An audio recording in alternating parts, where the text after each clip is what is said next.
Hey there, welcome back, humans and people pretending to be humans. Before I introduce the guests, I want to say thank you for supporting Goodest Co. and the merch drop. And if you didn't and you want to or you wanted to, hey, I appreciate that too. There'll be other ones down the road, so thanks. All right, this episode, Ashley Westmoreland. You might know him as Hero Prince. He also works with D Club doing all their stuff. He is a graphic designer based out of New Zealand in the Auckland area, and he is one of the premier designers for drifting and a couple other types of motorsports in New Zealand. And now we're friends and had to get him on here and kind of like tell his story. And I'm glad I got to talk to him, and I hope you guys enjoy this one. I'm here to tell you that this episode is brought to you by Aerowolf. And my girlfriend's doing the dishes behind me, and she's going to be pissed because I told her that I was done, and I'm not done because I got to tell you about Aerowolf. AirwolfUSA.com. That's the actual website. Look at all the cool stuff they have. They got shirts, they got sweatshirts, they got stickers, and they actually have products, unlike most repost pages. They got end plates. Everything's like that cool, like acrylic, clear material. But really, like their sick product is the ones that stick to the top of your side mirrors. Most of the people on the team have them. Aaron has them. Jason has them. Julian has them. They look sick. If you get those freaking Aerowolf mirror visors, dude, you're gonna be howling at the moonroof. You know what I mean? Get them. Well, thanks for doing this last minute. Oh, that's all right. Literally, it's chucking it down raining, and there's nothing. Like, I've got a broken back, so I can't do anything. So, yeah. Well, cheers to that. Yeah. I'm taking all these different pills that say do not take with alcohol. And Sarah's been all weekend. She's been like, you can't drink. I was like, fuck, I want to have a drink. Well, maybe we'll get extra silly on this because you're not supposed to. Yeah. Yeah, we'll see how it goes. I don't think I've had codeine before or ever had codeine. I don't really take painkillers. Like if I get a headache, I'll just drink water. And the first time I took 2 codeines, and then like, man, I felt like I was drunk. I was like, what the fuck is going on? And Sarah's like, this isn't even the hard stuff. Yeah, definitely could get yourself in trouble there, but whatever. I mean, yeah. So you guys are on lockdown again? Yeah, man. Yeah, I think it's like 150 something days now, something like that. Yeah, it's crazy. Yeah, I think they're trying to win the competition for most lockdown city. So we've got like 100 more days to go. It's such a Kiwi thing to do. They're like, we're the best. Everyone in their house. We're the best at sucking. Yeah. So I haven't seen you since right before COVID when we were there. Yeah, like just before you guys brought it over. Yeah. None of us were sick on that trip, I promise. Yeah. Like obviously we like talk shit on our like super drifty group chat thing, but yeah, we haven't seen each other since then. Yeah. I actually don't know much about your like hero print stuff and like when that all started. Like I remember seeing like the prints, and I remember Julian getting one at his old house, and I was like, damn, this is cool. And then I like didn't really look into it much more, and then I realized on that trip I was like, oh, that's the guy that did the like cool like side shot like in like, you know, Illustrator version for everybody's car. Yeah. Most people who meet me, they're like, oh, you're like nothing what I thought you would be like. And I'm normally like, well, what do you think I'm going to be? And they're like, normally like a small little Asian person who's like, What? I was like, what? And they're like, oh, I thought your name was Hero. And I'm like, my name's not Hero, which is pretty funny.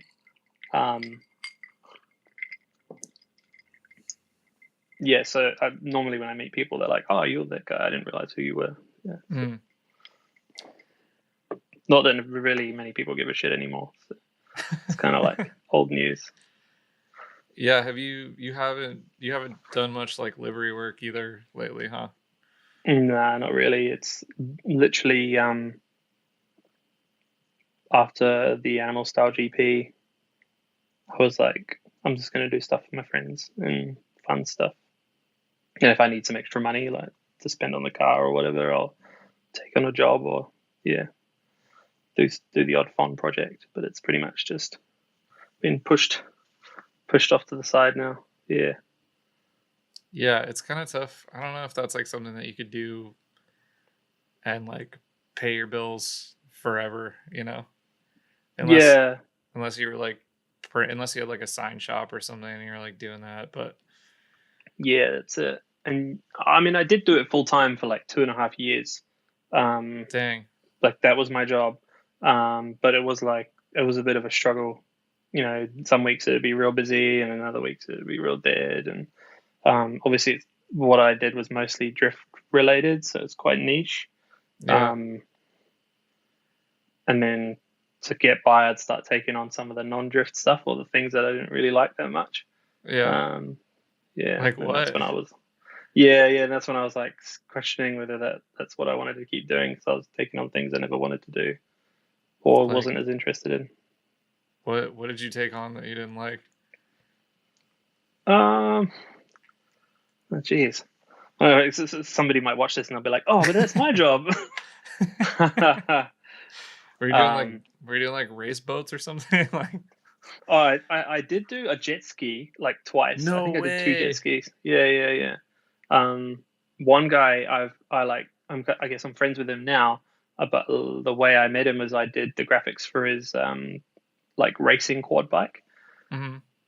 Yeah, that was actually a fun job though. That wasn't a shit one. So. That's kind of cool, man. I don't know. I feel like it'd be fun to do weird stuff like that. Mm, Be like, yeah, I did this sick jet ski, guys. yeah, yeah. Someone's out there doing Some of backflips with your jet ski livery. I don't know. with the hair prints down the side of it. um, and you like, yeah, you've been drifting. Did you do the graphics first, or did you start drifting later?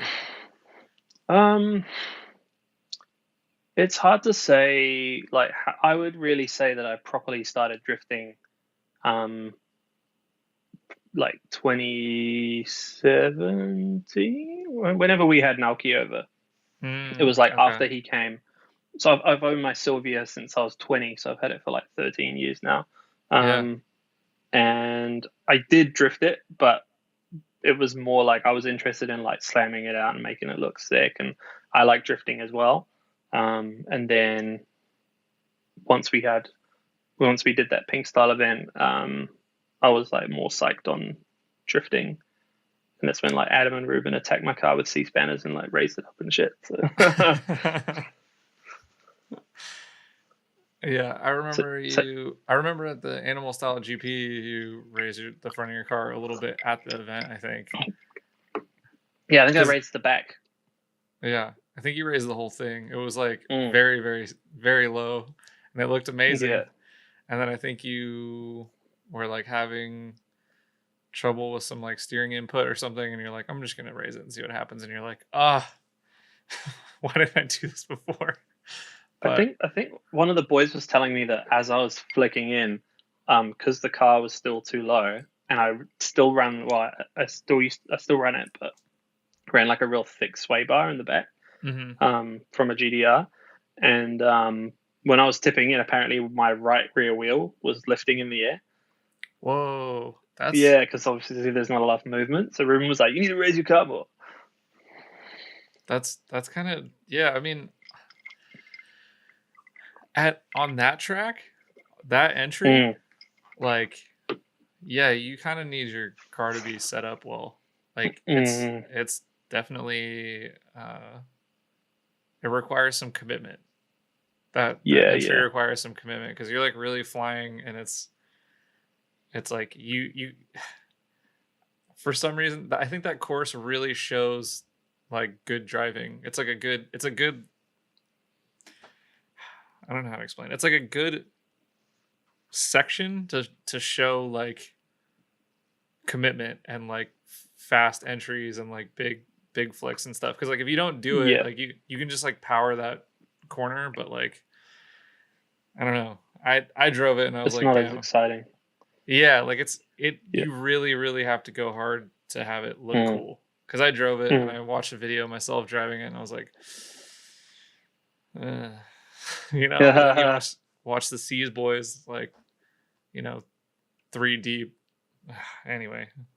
Yeah, yeah. It's interesting because when the track opened, because it's been open for quite a while, and when people first started driving it, they were driving like the big slow bakey manji into the corner, and kind of like what you were describing.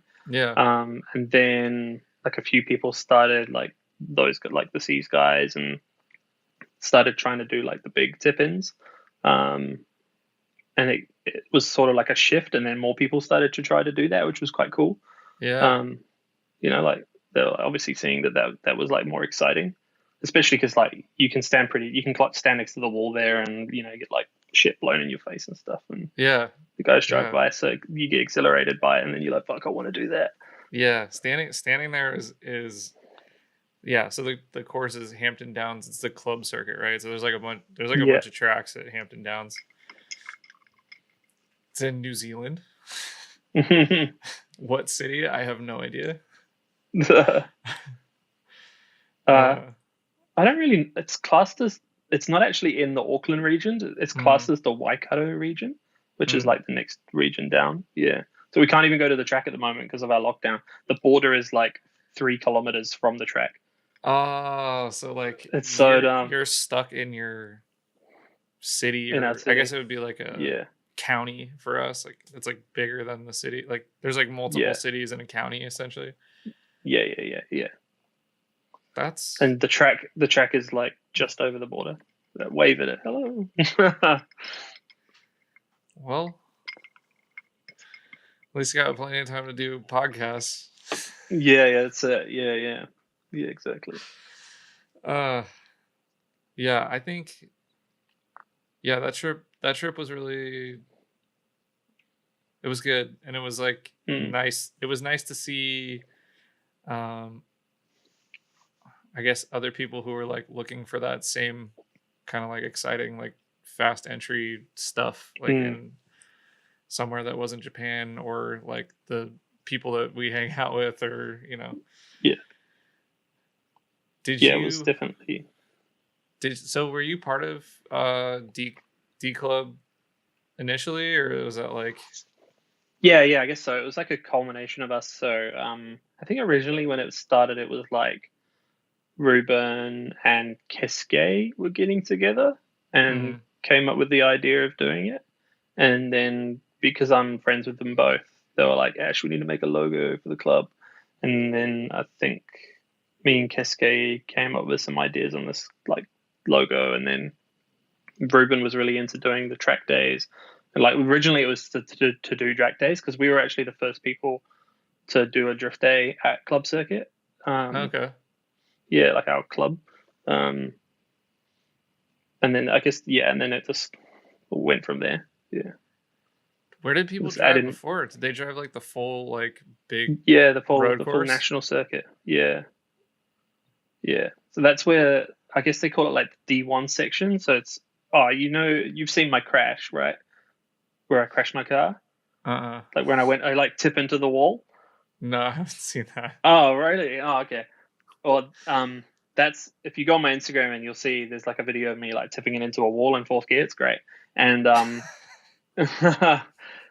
that's the national circuit. So like it's like a very fast straight into a really tight right hand turn, and then it goes up over a crest and then down.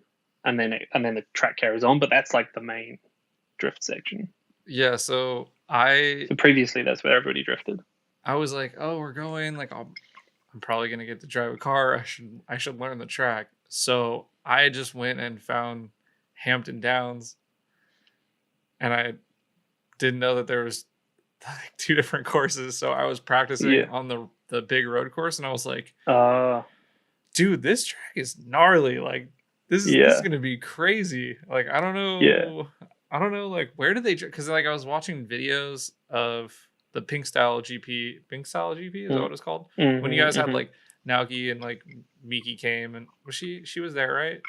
Yeah, she came. Yeah. Yeah, and like watching, I was like, this doesn't seem right. Like, I was like, I'm pretty sure there's like a wall that they were like dragging, and then it kind of like opens Mm. up. This one looks like really scary, and I was like, whatever. Now he's crazy, so it's probably this one. And then I got there, and I was like, oh, I was practicing Mm. the wrong track. Yeah.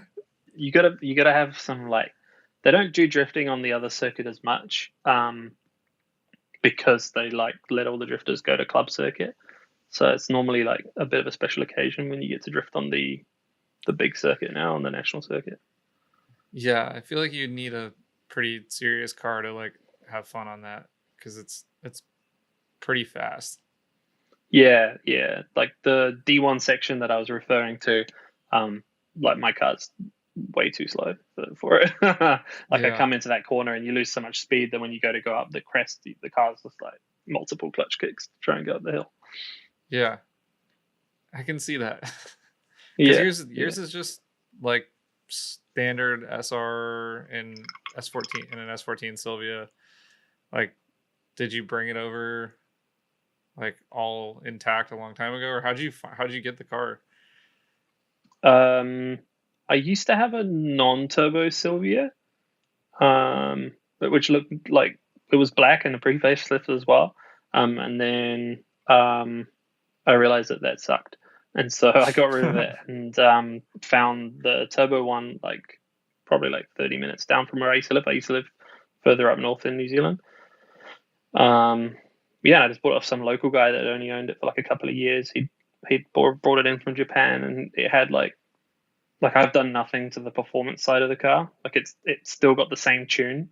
I think Nice, he put the power C in it and then did like some of the other stuff. And I think it was tuned like 15 or 16 years ago, and I haven't touched sick. it since. Yeah, That's cool. just like I just like changed how it looks. That's all. Yeah, keep it simple. Yeah. How did you? Yeah, so that was a long time ago. Like, how did you find that you wanted to like? Was it friends or classmates or like what was it? Um. Yeah, I guess so. Where I grew up in this town called Whangarei, which is like quite. It's probably the most northern city in New Zealand. It's like 2.5 hours north of Auckland, which is where we live now. And there's like heaps of good drifters that came out of that area Hmm. who compete. So you'd often see their cars because back in the day, like most of them would drive their comp cars on the street, so you just see their like cars Sick. driving around. And so I guess that was probably where it came from, was seeing like those guys. Like our one of the guys, he's probably regarded as like our best drifter in the country. His name's Gaz Wider, Mm. and he's from up there. And then there's another guy called Daniel Wilhouse, or Fanger is his nickname. He's from up there. There's like this whole bunch of really good drivers that came from that area. That's cool. So Yeah, you're just like around it and you're like, what is this? What are these things? yeah. Well, I moved here from the UK when I was 15, and where I grew up, everybody was just into like those shit hot hatches, like Renault 5 turbos and stuff. um, and then I came over here, and then there was drifting, and I was like, "Whoa, what the fuck is this? This is sick." Interesting. And yeah, and so I guess there probably was already drifting in the UK, but like I was very young, so I was just I remember reading all surrounded the by what. I was like super into car audio because I was a car audio installer when I was young. I was like 17 to 20 3, I think. Mm. And before that, I would always go and read like the car magazines, and I really enjoyed the like UK ridiculous like ice like car like the hatches with like all crazy interior and stuff. I don't know. I thought that was sick. Yeah. I don't know if I would ever do that today, but at the time I was into it. Yeah, yeah, yeah. It's funny because um I grew up in a county in the UK called Essex, and Essex has got quite a reputation if you know about the UK, and that's pretty much where you would see a lot of those sort of cars. Like you'd see all these tiny little hatchbacks with like no power, and then it'd have like 10 subwoofers in the boot. Yeah. I mean, that that's pretty much the epitome of the car scene in like the area where I grew up. yeah. Do you miss it? Do you wish like, man, I wish instead of doing all these liveries for cool drift cars, I could have done like I don't know. I don't Put even know 10 what you subs would in the do. back of my Fiat. Yeah, yeah, you can. I don't even um, know. I didn't even know what like half the cars were. I'm like, I think that's a Golf, like because yeah, they're yeah. just like really well. I don't know, whatever. Yeah, Yeah, there's all different. these weird European cars that you only get. And it's kind of like over here, I guess. Like when I moved here, there was all these weird Japanese cars and then Australian built cars as well that I've never even seen. They're like, what Um, is this? yeah, yeah. Like when I first moved here, I remember we walked out of the airport, like we just got off the plane, like 8 to 20 hours or whatever it was, and I saw what's called a BA Falcon, um, which is like a pretty popular car, I guess, especially with Bogans, and it had these like weird like Down syndrome headlights on it, and I was just like, what the fuck is this car? uh, yeah. What's a bogan? Like I guess it's like a redneck, I guess, Yeah, like same thing, yeah. I love the term bogan. I don't know how I describe it. Yeah, it's just like somebody who doesn't give a shit. And they generally drive. Like when you think bogan, I always think like mullet, Ford Falcon, with like not the V8 one though, like the shitty 6-cylinder one because they can't afford the V8. God damn. Or if they do have a V8, it's like a really old one, so it's real clapped out. That'd probably be like that would be my thought. Wife beater singlet. Nice. Yeah. Yeah. I think it's like I don't know. I think it's a cool word. Like if someone called me a bogan, I like wouldn't be mad. Mainly because I don't really know any, and I don't know that that's like if it's like a not a compliment or not. But I enjoy the word bogan. It's like fun to say. Yeah. I'd say if you were a bogan, you'd probably like being called a bogan anyway. It'd be like a badge of honor. Yeah, that's me. Right. Right. Okay. Sick.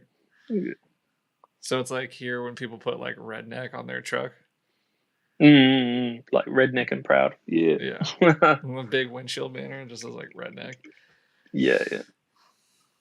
I don't know where that comes from. Maybe because like they're in the sun a lot and their necks get red.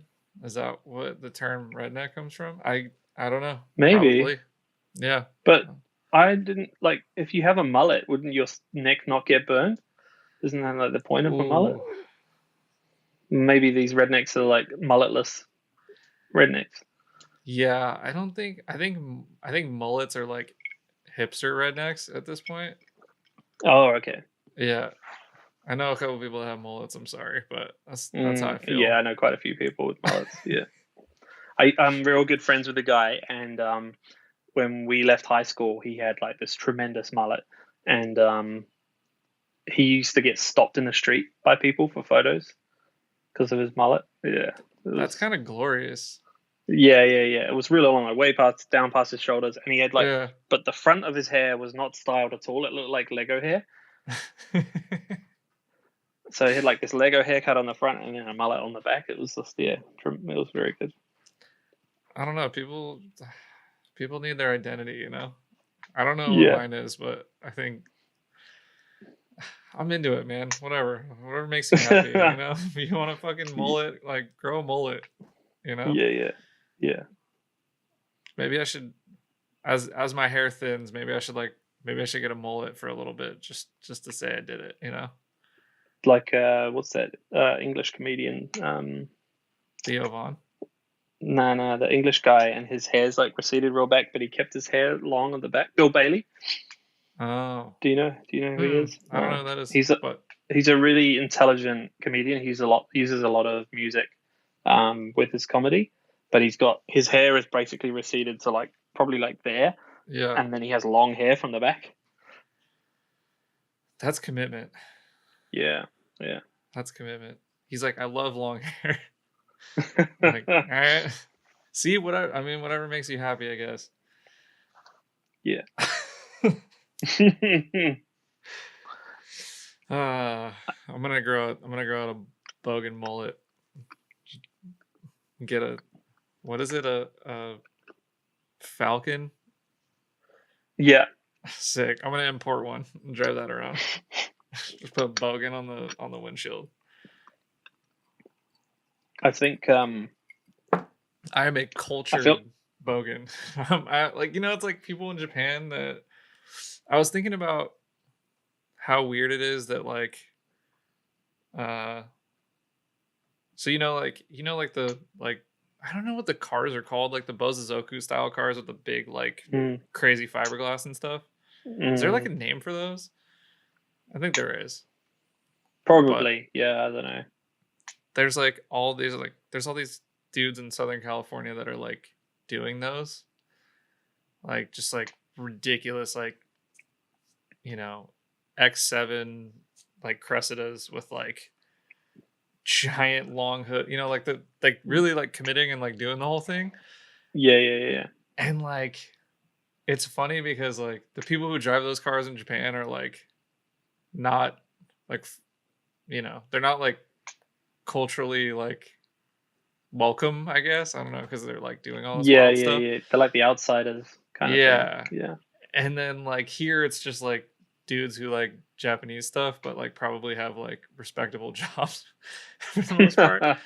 And it's like kind of the same thing with like lowriders here. Like, well, I mean, maybe not lowriders today, but like lowriders in the past. I don't know. Maybe I'm like generalizing, but it's like really interesting to see like all the people in Japan and they're wearing like Ben Davis and like Dickies and like listening to like California Love and stuff and like driving around their lowrider and stuff. It's like really weird that like we just like we're like, oh, that's crazy. I want to do that and like emulate it. Yeah, it's interesting. See, I guess they look at us and say the same thing though. Like where we take like a builder drift car to look like Japanese style drift car or whatever. I mean, yeah, we do the same thing. Yeah, we're just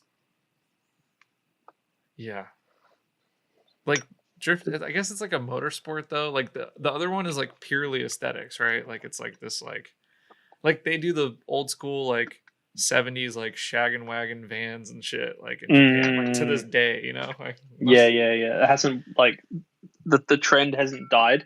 It's carried on. Yeah. It's like still wearing bootcut jeans or flares or something. Like if I was walking around and I saw somebody wearing bootcut jeans, I'd be like, what the fuck? But I guess it's because there's so many people, you can have these pockets of things that go on and they don't stop. It just keeps going. Yeah.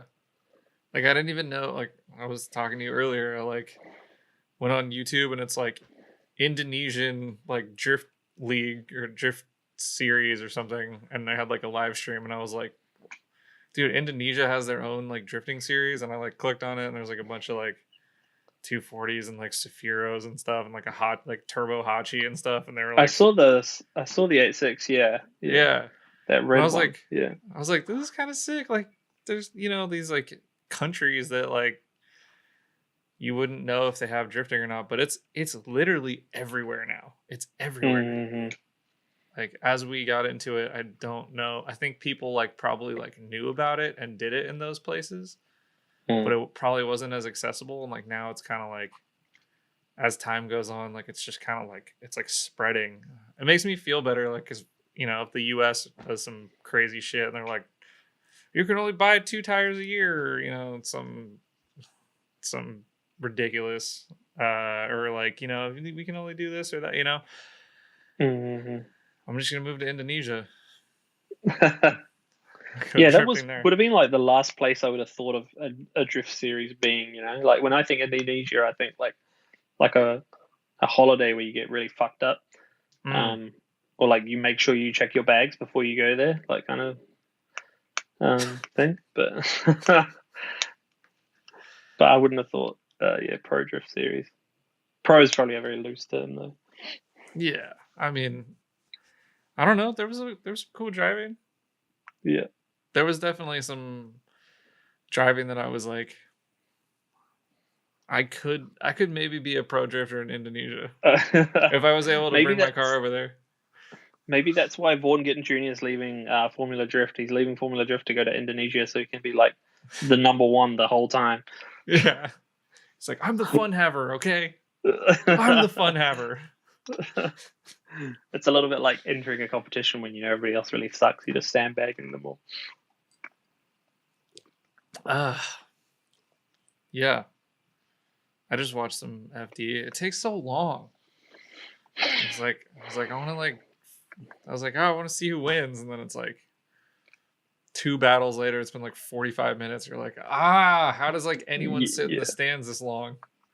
yeah, it does it. I watched the qualifying yesterday, but the layout this seemed kind of boring. It wasn't a very exciting. I quite like where they come off the bank and then I think they switched left and then flicked right into that outside zone. Yeah, That bit looked quite cool, but the yeah. rest of it was pretty meh. I feel like it'd be fun. I kind of want to try it. People in like low horsepower cars can like do that layout Mm, because like it seems like they're like not going that fast like up to the bank. It seems. I don't know, no, but yeah, I no, want no. to. I don't know. It. I was thinking about it today because like some I don't know. People are like, I don't left foot brake. I don't need to. But I was thinking about like on banks and you're behind like a slower car, you can't like clutch in and e brake. Sometimes you would have to like slow down, but not have the car like get light or whatever. Because if it Mm, does, then it like sucks you into the wall. So I was like, maybe that's why they like do so much left foot braking in FD. I don't know, man. yeah, I don't the know. bank thing is it's so unique to that series Yeah, or to like American drifting, I guess. The banks because like we don't have tracks like that here. All of our tracks are like generally massive, fast tracks. yeah, Um, but most of them are pretty high speed, like race tracks, I guess. yeah. Not not ovals. We have a lot of ovals here Yeah, because we have lots of bogans. I was gonna say Bogans love circle tracks. that's gotta be like before you sign up to Team Bogan. Do you like circle tracks? Yes. Yeah, yeah, yeah, Tick the box. yeah. I mean, I'm into it. Like, I kind of. I was at a wedding like a couple weeks ago, and I was sitting next to this dude who ended up being like a mechanic for like Caterpillar. Caterpillar. They make like construction Mm, equipment. He was like yeah. he was a diesel mechanic for he like builds the engines for like cat like heavy equipment and like generators and stuff, like the giant like as big as my apartment engines and stuff. So of course I had like a million questions for the dude, and then he started talking to me about Mm, like circle track racing, and he explained that like circle track racing, it's direct drive and there's no transmission, and the pedals are like sliders. Like they're not like pedals that you step on. You like put your feet in these like little stirrups and like slide your feet back and forth and stuff. And I'm like, dude, I don't what know. the heck? Stuff's like, yeah, there's like a million little weird nuances to like every motorsport. Like Yeah, yeah. you look at it and it's like, yeah, I don't know. From the outside, it just doesn't. It seems not much different until you jump in. Yeah, like people probably look at drifting and they're like, I could do that. Yeah, yeah. Put me out there in the Mustang, brother. I'll show you. I've been known to smoke a tire or two. Just the one though. Sometimes one at a time. We where I work, we've got like our shop is at the end of a cul-de-sac, and because we sell performance car parts, people obviously like want to show off, but they always seem to do it when they always seem to want to do it when we're not there. And so, like the other day, we came in and there's this giant single fat line that's like going around the cul-de-sac and then leaves out down the street. So this is like Somebody's a just obviously one tire fire, like. yeah, big one wheel peel. But like it's a fat tire, so this guy's obviously got some grunt in the thing. But like, oh, it's so funny. We always get that. Usually, we try and find it on the CCTV, and we'll like post it on, like I'll post it on my story on Instagram or something like that. Do you think it was a Falcon? Falcon? Probably. Nice. Yeah, definitely. V6 Falcon.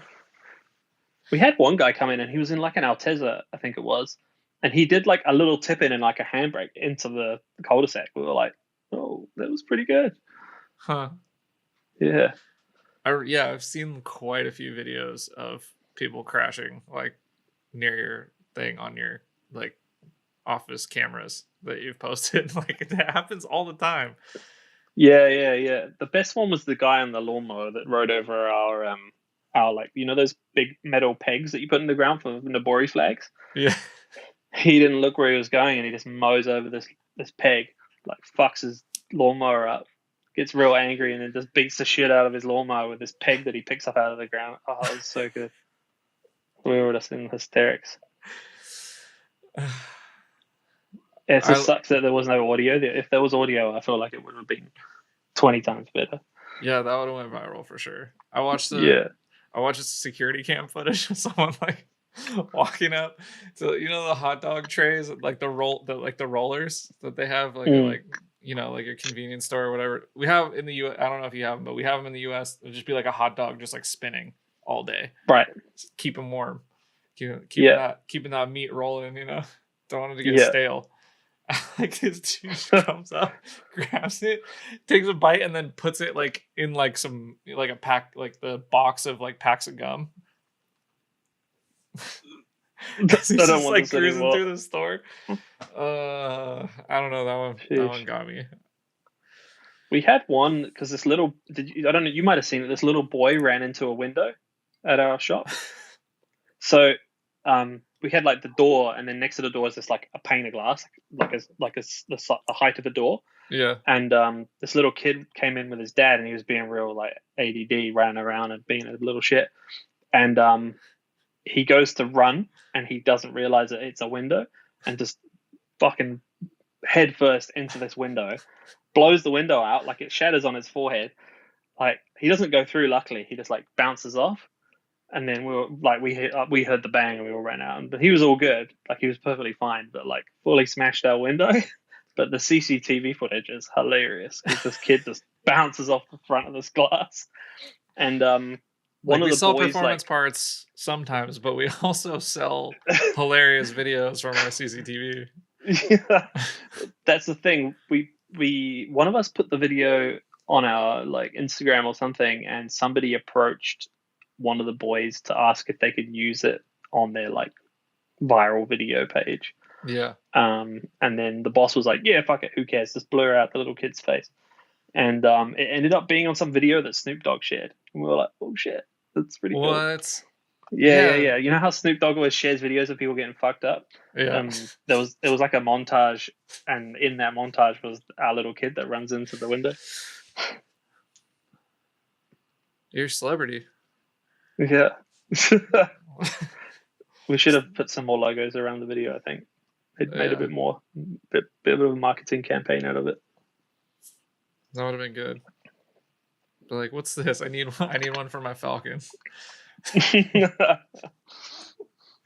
Snoop Dogg shared it. It must be good. Yeah, exactly. No, it's probably not really. That's probably a bad gauge of if anything's good if Snoop Dogg shares it. I don't know. He's in the commercials and stuff. I think they pay him a lot of money for that sometimes. Yeah. The most played out rapper. Oh. Playing on Snoop Dogg. Nah, Snoop's cool. Snoop's cool. He's just trying to make a dollar or two. That's all. That's always what happens when you get like. I mean, if we want to talk about the most played out rapper, it would be, I think, MC Hammer. Okay, you don't know. You don't know this because you don't live here, but MC Hammer, you know the guy that did like the Can't touch this. "Can't Touch This" song. Yeah, yeah, He yeah. he was doing like Cash for Gold commercials, in in the Bay Area, like where I live. You'd be like, "Cash for Gold, come down," like I'm MC Hammer, because he was like Times super rich and then like times are tough. blew it. Yeah, my friend used to work for. He used to MC Hammer had a startup called Dance Jam, which was supposed to be like the MySpace but for dancing, which ended up pretty much being TikTok. And he was onto something. They just missed the boat. So it was like supposed to be. It was like a dance related like social media. My friend worked there, and we always used to go. I don't know if I should talk about this. We used to go to the city when I didn't live in the city, and we would like go to the like 18 and up clubs and get into trouble, and then we would like go party at his office because he had like a key, and he was like 18 or something. Of course, you're just gonna do like horrible things, so we would just get like fucked up on the roof and stuff. That's pretty cool. Thanks, MC Hammer. Appreciate that.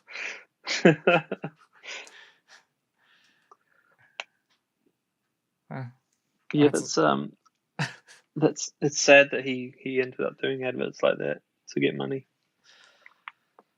Yeah. I mean, have you heard the ads that I do before these podcasts? Oh yeah, no, I might have actually they're I might as just, bad, to be if honest, not I'll probably worse. be like real honest here. I probably just skip straight through them. I'm real bad at it. So I just like I'll hear like VPN and I'm like fast forward 3 minutes. I do that on a podcast too. I shouldn't tell people that. Whatever.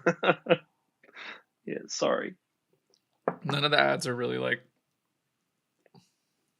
big companies, right? But they're their friends, so I want them to do well, Yeah, 100%. Yeah, that's I'll listen out for the. I'll just watch the ads for this video. I don't have any yet, so if you want to sponsor the podcast, get out that get out that phone. Heroprints.co.nz if you want your job turned down because I don't want to do it. That makes me sound very stuck up. I don't know, man. A little bit, but that's fine. Whatever. Yeah. I mean, I get it. Like you did the thing. You had fun doing it. I don't know. It's like anything when it's like not fun anymore. Like why? And it's not really paying the bills. Like why keep going? I guess. Yeah. I'll probably you never know. I might in a year's time. I might find some inspiration. Yeah. Get back into it. It's hard just doing art for money all the time because sometimes you'll have a great idea and the vision will come to you and then you just knock it out, and sometimes you're just I have no idea what this is supposed to be. Yeah. It's before I really took Heroprints seriously. I used to work in a marketing team for a large retailer here in New Zealand.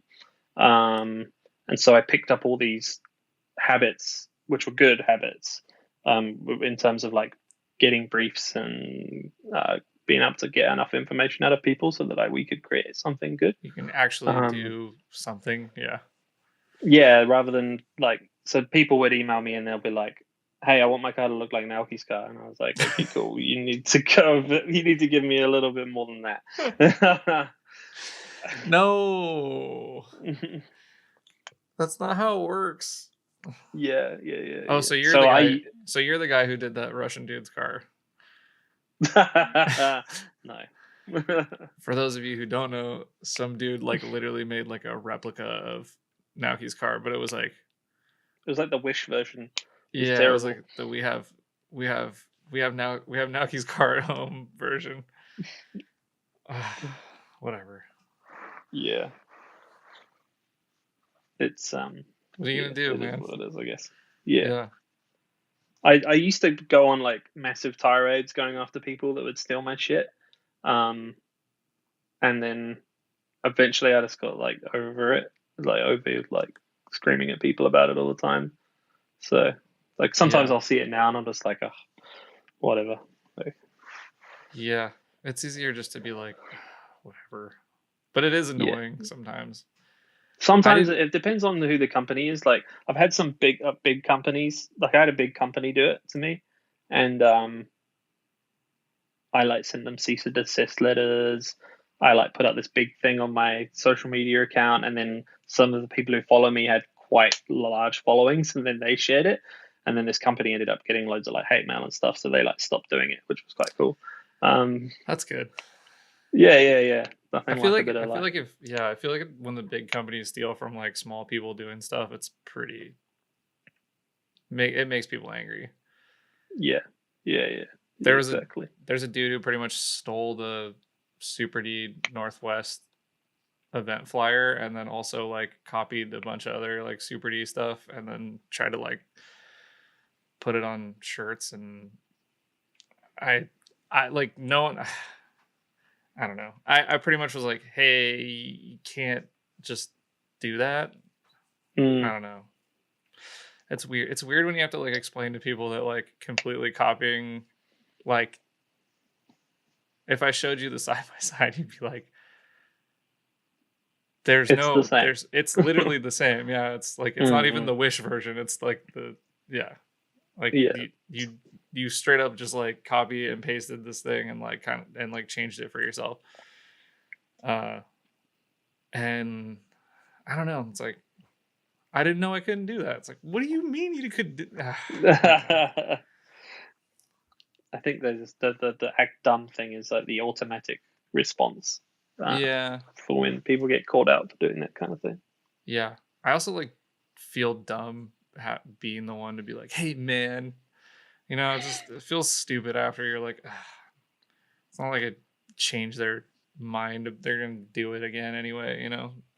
Yeah. I just hate It's I just hate when people take advantage of my friends, you know.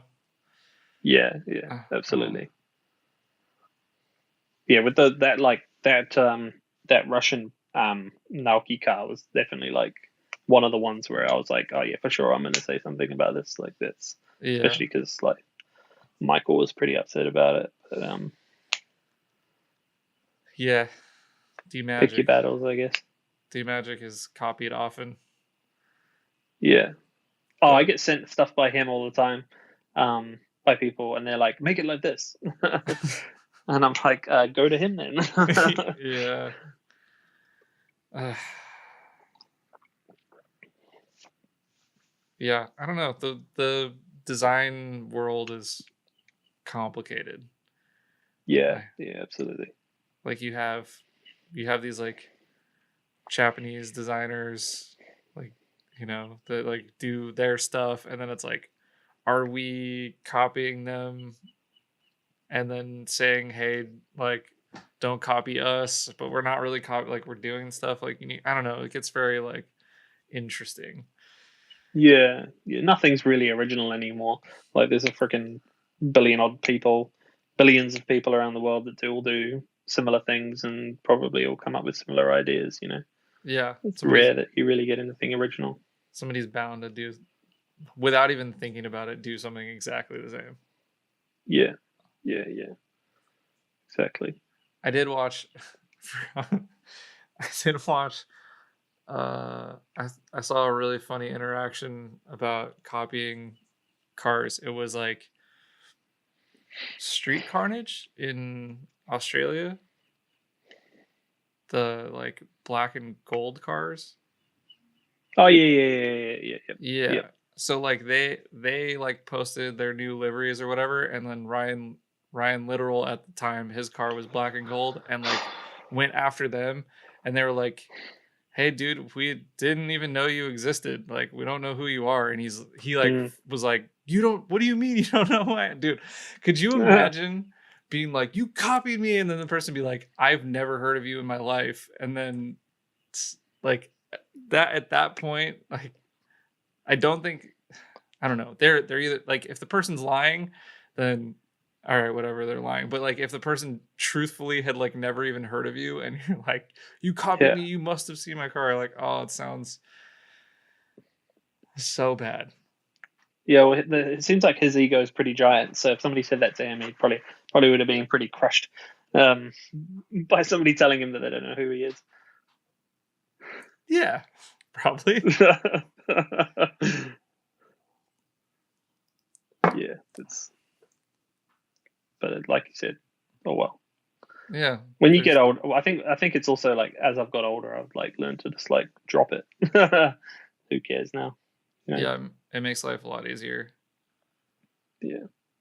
What so well, like what gets you excited about drifting and stuff these days? I know you're on lockdown, but what do you like? Yeah. um, I don't know, really. I'm hoping that things can go to normal because Ruben's going to start doing the Pro Sports series of D1 here in New Zealand. He's going to do a couple of rounds, and me and Joe are going to go and pretend to be his crew. Um, so I'm pretty excited about that. It should be fun. It'll be interesting to see how that car goes because they have a 235 tire limit, and that car makes 1 billion horsepower. So Yeah. it's going to be like interesting to see how he goes. But I'm pretty excited about that. Yeah, as long as we're allowed to go do stuff. They've got this new ruling now, so they want to try and get everybody to 90% vaccination rate before they let us free. Mm. But I don't know if we're going to hit 90%. So Are there people like against it? I'm sure, as there are everywhere. yeah, I guess so. There's just like hesitancy and that sort of thing. Yeah. Yeah. Well, I hope you get it and you can go drifting. We'll see. Yeah. But yeah, I don't know what else. Nothing like here. Like for the last few months, it's like literally I looked at my car for the first time today since I drove it into the garage after I did Matsuri, which was like 4 months ago, I think. Dang. Yeah, but I was because I've been stuck at home for a few days because I've decided to start trying to do BMX again, and I hurt myself. And I was like, oh, and I've been stuck inside watching TV, and it's just driving me crazy. I hate like just doing nothing. So I was like, I'll go into the garage and have a bit of a tidy up, and like maybe like do some things on the car. And then that lasted about an hour, and my back was like, no more, not today. So I had to come back up. But there's a few things I want to do on my car, which I guess is like exciting. Well, look, since I probably don't think I'm going to be drifting for like the rest of this year, I'd say. So it Wow. gives me a bit of time to muck around with it. Yeah. And it's like summer for you guys, right? Like, or it's Yeah, summer's yeah, coming up. yeah. Yeah. On the other side of the equator, it's Mm. seasons are the Um, opposite. yeah, and upside down land. Um, I didn't realize that until yeah. You guys there down on the bottom of the earth. Fucking on the, yeah, it's I'm actually it's you wouldn't think you wouldn't think it's heading into summer though. It's been like freezing cold the last few like couple of weeks. So it's just Auckland things, I guess. We live on this like tiny stretch of land with oceans on both sides, so get weird, fucked up weather. yeah. It's a beautiful place though. Oh, 100%. Yeah. I'm allowed to brag about it because I'm not actually from here. So, a lot of people talk shit about how Kiwis are always like, this place is the best. But I think I'm allowed to because I'm not from here. So it is amazing. It's a beautiful country. Every time I get a chance to leave the city and go, um, into real New Zealand, I guess, because Auckland isn't a very good representation of what New Zealand is like. I guess you guys would have got like a little bit of a look into what real New Zealand was when we were staying up when we went up to like Adam's and Joel's workshop, or when we went out to yeah. that West Coast beach and stuff. Yeah, it's beautiful. Um, yeah, Yeah, but it's a I'm sweet place. I'm coming back. I don't know when, but I'm definitely going back there. Yeah, yeah. Get a few more days and no drifting, maybe. Yeah, instead of installing vinyl for 3 days. Yeah, that's like the prerequisite of attending a drift event in another country, I think. I think so. Yeah, just Well, work your ass off and get sick. yeah, it was cool though. We got like pizza and beer and stuff, so it was nice. Yeah, We got to try all the like Bogan beer from these. I I wish we got VB here. I'll drink VB. you guys had you guys bought the lion red, right? Because it had Yeah. the lion on the face of it. Yeah. No, it's because Ruben said that we should try it because it's like we wanted a sampling. We wanted to feel like Yeah, we wanted to feel like like you were there. what's the Coors Light of like what's the Budweiser of like let's get some variety. There was a lot of Yeah, people. Everyone could have like a couple of each. It was like a sampling. It was great. yeah. People made a bunch of jokes about how they hadn't had that beer since they were like in high school. I was like, nice. Man, there's nothing wrong with lion red. I love a good lion red, or Leon Rouge, as we like to call it. Oh, So fancy. yeah. That's it. Yeah. Um, that's not that fancy. Did you notice like a change in people's like driving style or like effort after Naoki came for the Pink Style GP? Yeah, even us and like our friends for sure. Even like Adam and Joel, like I've watched videos that I remember taking of them driving at that track or at other tracks before and then after, and like the change was noticeable. Yeah, it was. It sounds really cliche to say that he was like a big inspiration, and like, but he was. Yeah. It was a pretty like a moment in drifting in New Zealand that like made it was a moment where something kind of branched off from like what normal New Zealand drifting had typically been known for, which is normally like big bakey blowout skids. Yeah. I think seeing it in person is like, oh, this is different. Like seeing it in videos, you're like, that's cool. But you can't really Mm. like tell the difference until you've seen it in person. And I think that's why it was really cool you guys did that. What were some of the challenges like putting that whole thing together? Cool. Obviously there was a bit of a language barrier. Yeah. So we most like because Naoki he knows how to say like pen and like poo and like a few other English words. Well, maybe at the time he did anyway. I think he's learned a little bit more now. Mickey was better at English than Naoki was. I remember that. Um, yeah, that was probably the biggest thing. We had Keske because Keske was like I guess, like our translator. And same with his partner I. Um, at the time, I think this was before Naoki was really getting back into the limelight in terms of like not the profession. Yeah, I guess professional drifting, or in terms of his professional career, because he He still was didn't have his he license back definitely wasn't from in for D1 at the time. yeah He yeah wasn't even in yeah I so think he just started this year, last year. last year yeah. Yeah. So he hadn't got his D1 license back, and he was just like doing his grassroots like stuff. Um, so yeah, I guess we were still in that time, and so at the time we had to like deal with him through Nishida from Origin Lab. Hmm.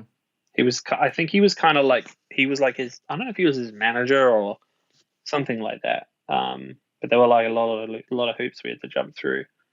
Like when we announced the event, we hadn't asked permission from Nishida to announce the event.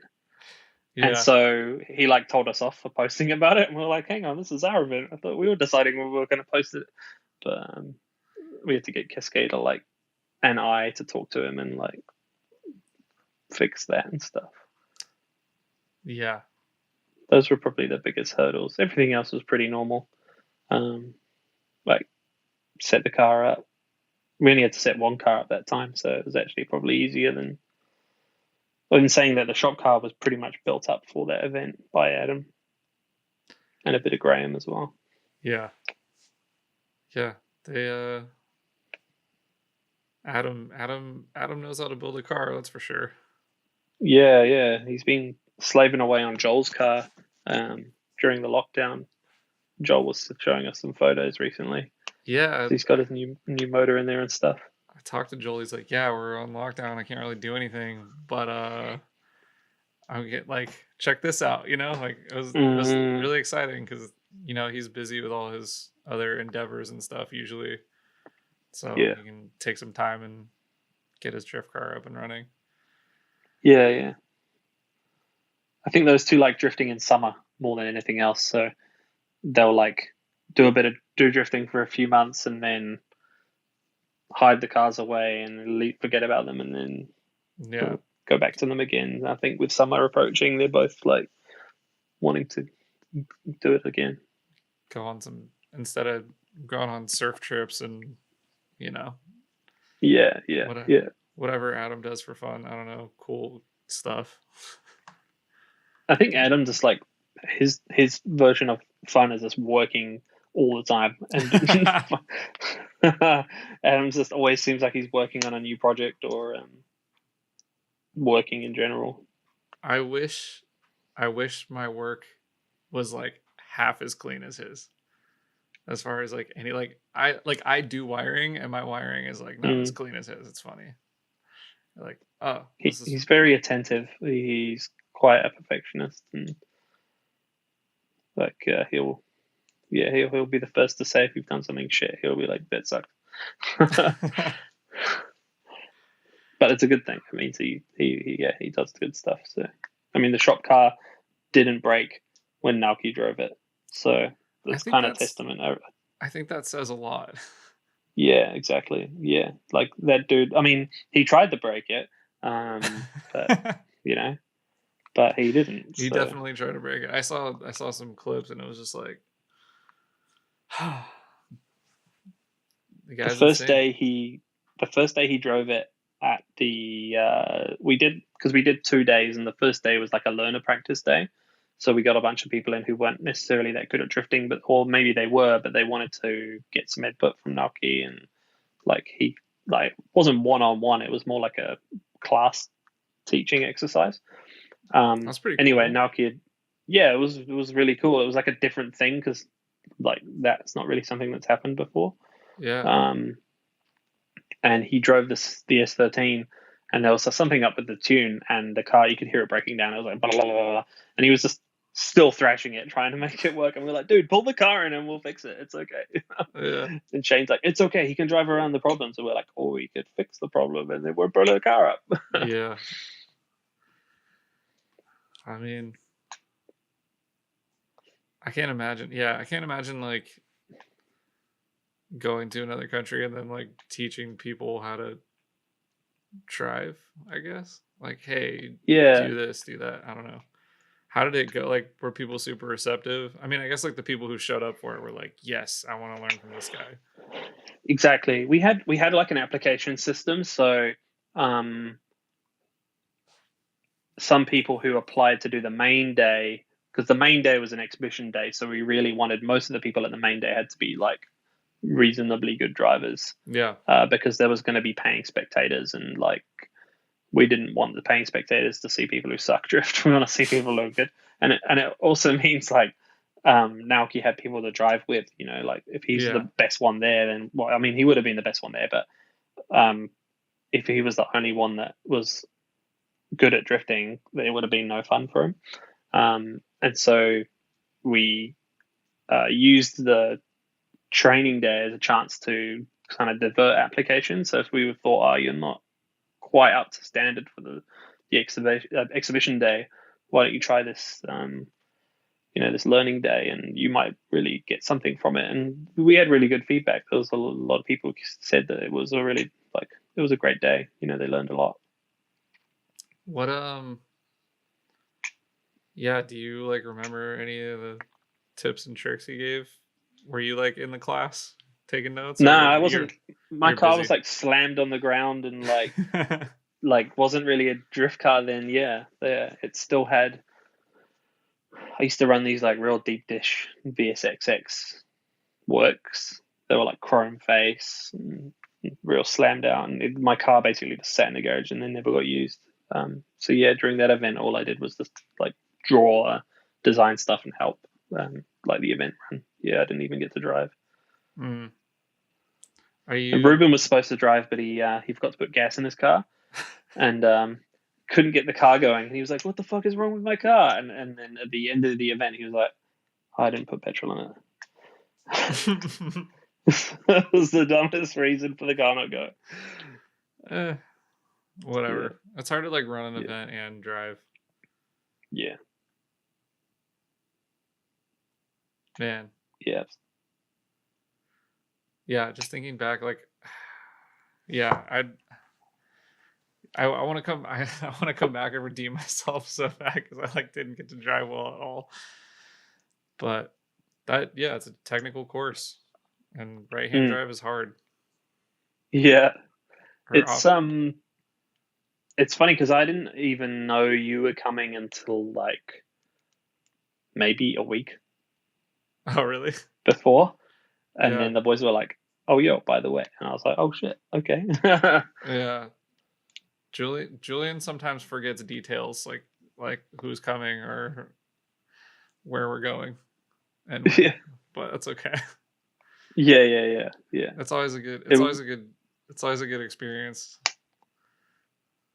yeah, I think it was good that a few of you came. Like, yeah, I think it was like, yeah, I was stoked. It was a good time. Yeah. Hopefully these borders open up and we can all go there, Japan or somewhere. I was talking to Phoebe and I was at Julian's and we were watching. I don't know. We were watching some like stupid show or whatever, but like they. Oh, it's like this show about cat lovers because Julian and Phoebe are like cat people. Like Right, they're cat lovers. It's like a show right. about like people who are really obsessed with cats.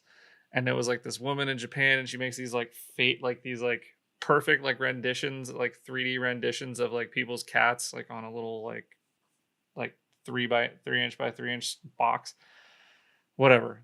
But like they cut to the scene, and she's like meeting with her friend, but it was like we were drunk there, like we were drunk at that place, like it was crazy. And I was like, man, drifting, like we get to like it's like all this stuff that pops up. Like I've literally been to that like garden in Japan that they're Yeah, talking about weird cat art at on Netflix, all because of drifting. yeah, yeah. It's I've only traveled to Australia for drifting, and that was through work because I was doing some filming for a couple of guys we sponsor at where I work, and we went to the World Time Attack Challenge, and they do like a drifting challenge there as well. Yeah, But otherwise, I've never gone overseas. Like I haven't been to Japan, or like a lot of those things have been like I was like, oh, let's go to Japan, and then we're not allowed to travel. Um, you will. yeah, yeah, yeah, yeah. So I'm quite looking forward to that I have when a it feel. happens. I have a feeling when we're all like old farts, we're gonna like meet up in Japan and like go to Mahon and just be like, I remember when this guy drove here, like I don't know. Yeah, And then like Naoki's son's like drifting all like an over old all man. of our faces and like It's back in my day. like we're not even old, we're young. But I talk to young guys who are like maybe in their like mid-20s, and then they make me feel like a really old cunt. Um, and so I hear you. yeah, and I'm like, man, I'm only 33. I'm like not even that old yet. Wait until I'm 40, and then I'm gonna feel really old. Yeah. I'm not excited. No. But could be cool then too. I just hope that we're all able to still do this stuff.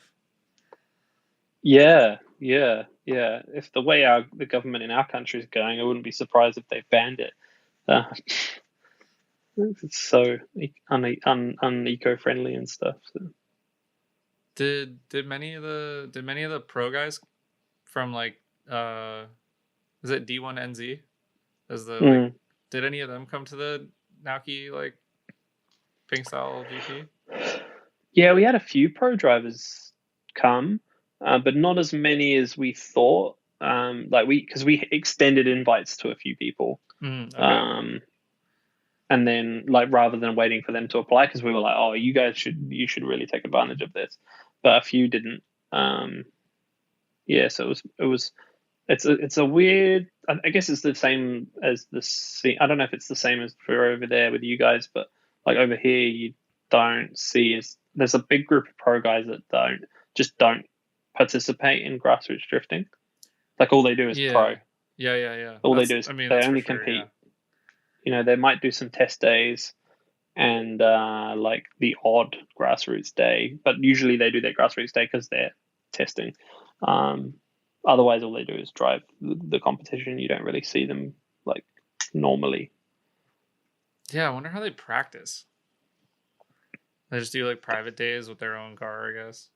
Yeah, yeah. I don't know. I don't know. I don't know. I wouldn't really know like how you see the fun in that. Like for me, I like agree. the grassroots stuff where it's like not so intense seems like it would be more fun. You get way more laps as well. Like these pro rounds, they only get like 10 laps before the main competition and stuff. Yeah. I don't know. But Some people are just competitors and that's their goals. They want to be the best yeah, in yeah. their competition series or whatever. Like I get it, Mm, but I can't imagine not like driving with your friends. Like that's like the best. That's literally the yeah, best. yeah. Like Even whatever just in whatever hanging out with cars. your mates there and stuff. Yeah. I don't know. Maybe it just becomes a job at that point, and they're just like, I don't. Why would I want to do my job? I'm not working today. Like, I want to spend time with my family, Mm, or I want to go yeah. do one tire fires with my Falcon, or It's probably like what I was talking about with when I was doing Hero Prince full time, and then now I'm not. Like it's probably like a similar thing. Like when I was doing Hero Prince full time, I would barely ever do fun stuff for me. mm, Like when I originally started Hero Prince, I didn't actually do it because of liveries. I used to sell uh, drawings of like really old, well not really old, but like the OG drift cars. yeah, So I drew like Taniguchi's car and like Saito's old D1 car and like Ito's car and like all those sort of cars. Um, and that was like I just did it for fun, and then people were like, "Yo, I want to buy these prints," and so then I started selling them, and then it turned into the um, commissioned work thing. yeah. But then because that became my full time job, I stopped doing the fun stuff in my spare Mm. time because I was like, I don't want to do this all the time. Do you So I think? guess it's Do you think the transition kind of started happening once you were driving more too? Like, cause you're like, well, this is like we started like drifting more often. You're like, well, this is way more exciting than doing graphics. Or am I way off? I don't know. yeah. I don't know. I'm I don't think I would say I'm as committed to drifting as some of the guys are because I have loads of interests and I don't like being held down by just the one interest either. Like I've got loads of things that I like doing, and so sometimes I'll just neglect one of those passions for a while to focus on another passion. And then like drifting has probably been neglected a lot this year by me because I've been like pursuing some of my other things that I like doing, um, or like my other interests. You can't do all of it all at the same time. I get that. Yeah. I get that. Sometimes I'm like, I don't want to. I don't want to work on cars this weekend. Yeah. I'm just gonna go do something else. Like I don't, Yeah, yeah, yeah. I That was don't. literally me during, because we were locked down. Like I'm back at work at the moment, but we're still locked down. But Yeah, before that, we were locked down, and I wasn't supposed to go to work, and that was for like 5 weeks or something. And that whole time, I could have like I need to put in a new gearbox in my car, and that whole time I was like, I'm just gonna do some decorating around the house instead. that's like all I did during COVID because I'm not like I don't know, being inside all day like makes me crazy. Mm, So I was like, I'm going to the yeah. shop. Like no one's in the shop. Like when it was like really lockdown, like that's all I did Mm, was I like work my work day at home, get all antsy, like I don't know what to do with my hands. Like I can't just like watch TV now. Like I need to do something. So I would just go to the shop and like get get the crazy out, you know? And then yeah. my car progressed a lot like during that time. It got like way more reliable because I was like Yeah. taking care of all the like little stuff that I'd been putting off for like forever. So I don't know, man. Yeah, I guess like yeah, the lockdown stuff is interesting because it's like some people just like double down on the things that they were already doing. Some people just like find Mm, completely different stuff. I don't know. I can't mm. imagine the length in which you guys have been locked down. If they did that here, I would freak out. Yeah, it's certainly testing. Um, it's interesting talking to some people, and they start to open up a little bit about like what it does to them, like in their heads and stuff. Um, yeah, it's definitely it's weird times, strange times. Yeah. I just keep talking But about yeah, it like it's just gonna end and we're all gonna like all of us are gonna meet up in Japan or whatever and yeah, yeah, yeah. but you never know, Well, right? Like well, me and Ruben were recently talking about how, because it's been, I think when we started organizing the Animal Style GP, we started organizing it in like, I think we started talking about it, sorry, towards the beginning of 2019. yeah. And then we actually started doing something about it towards like the mid to like 2/3 of the way through 2019, like July to September. I can't really remember exactly, but it was around about then that we started organizing it. So we're kind of at that point again now where it's been nearly 2 years from when we started doing something with that event.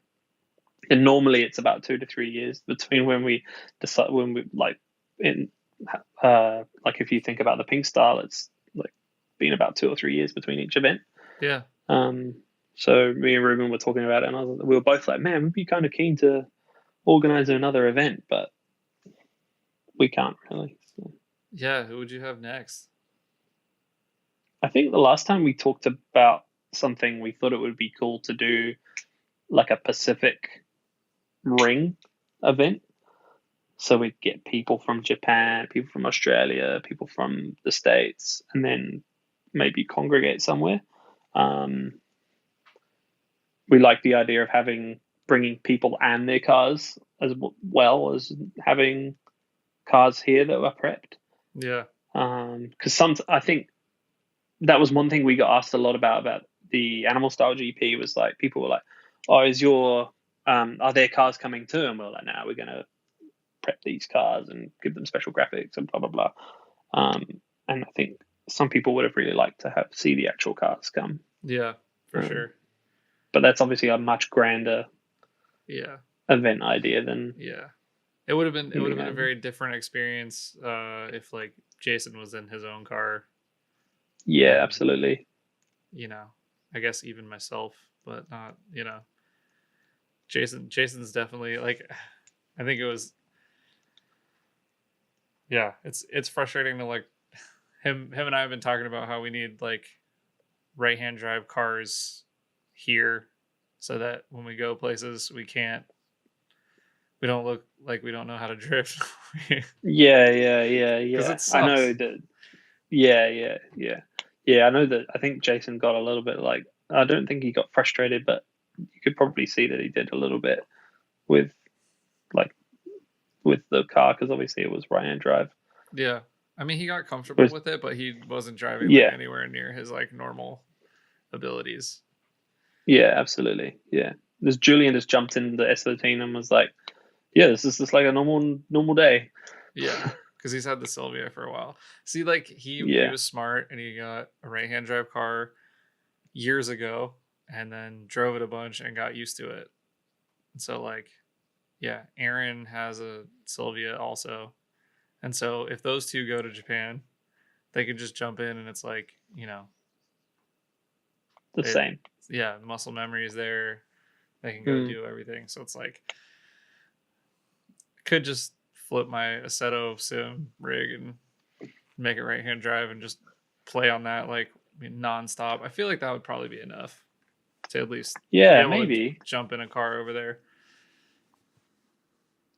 Yeah, even I'm when 2019, Sarah and I, my partner Sarah, we went to Canada for like 2 weeks, Mm-hmm. and we rented a car, and I drove because we flew into Calgary and then drove up from Calgary to a place called Edmonton, and yeah, driving was freaking weird, man.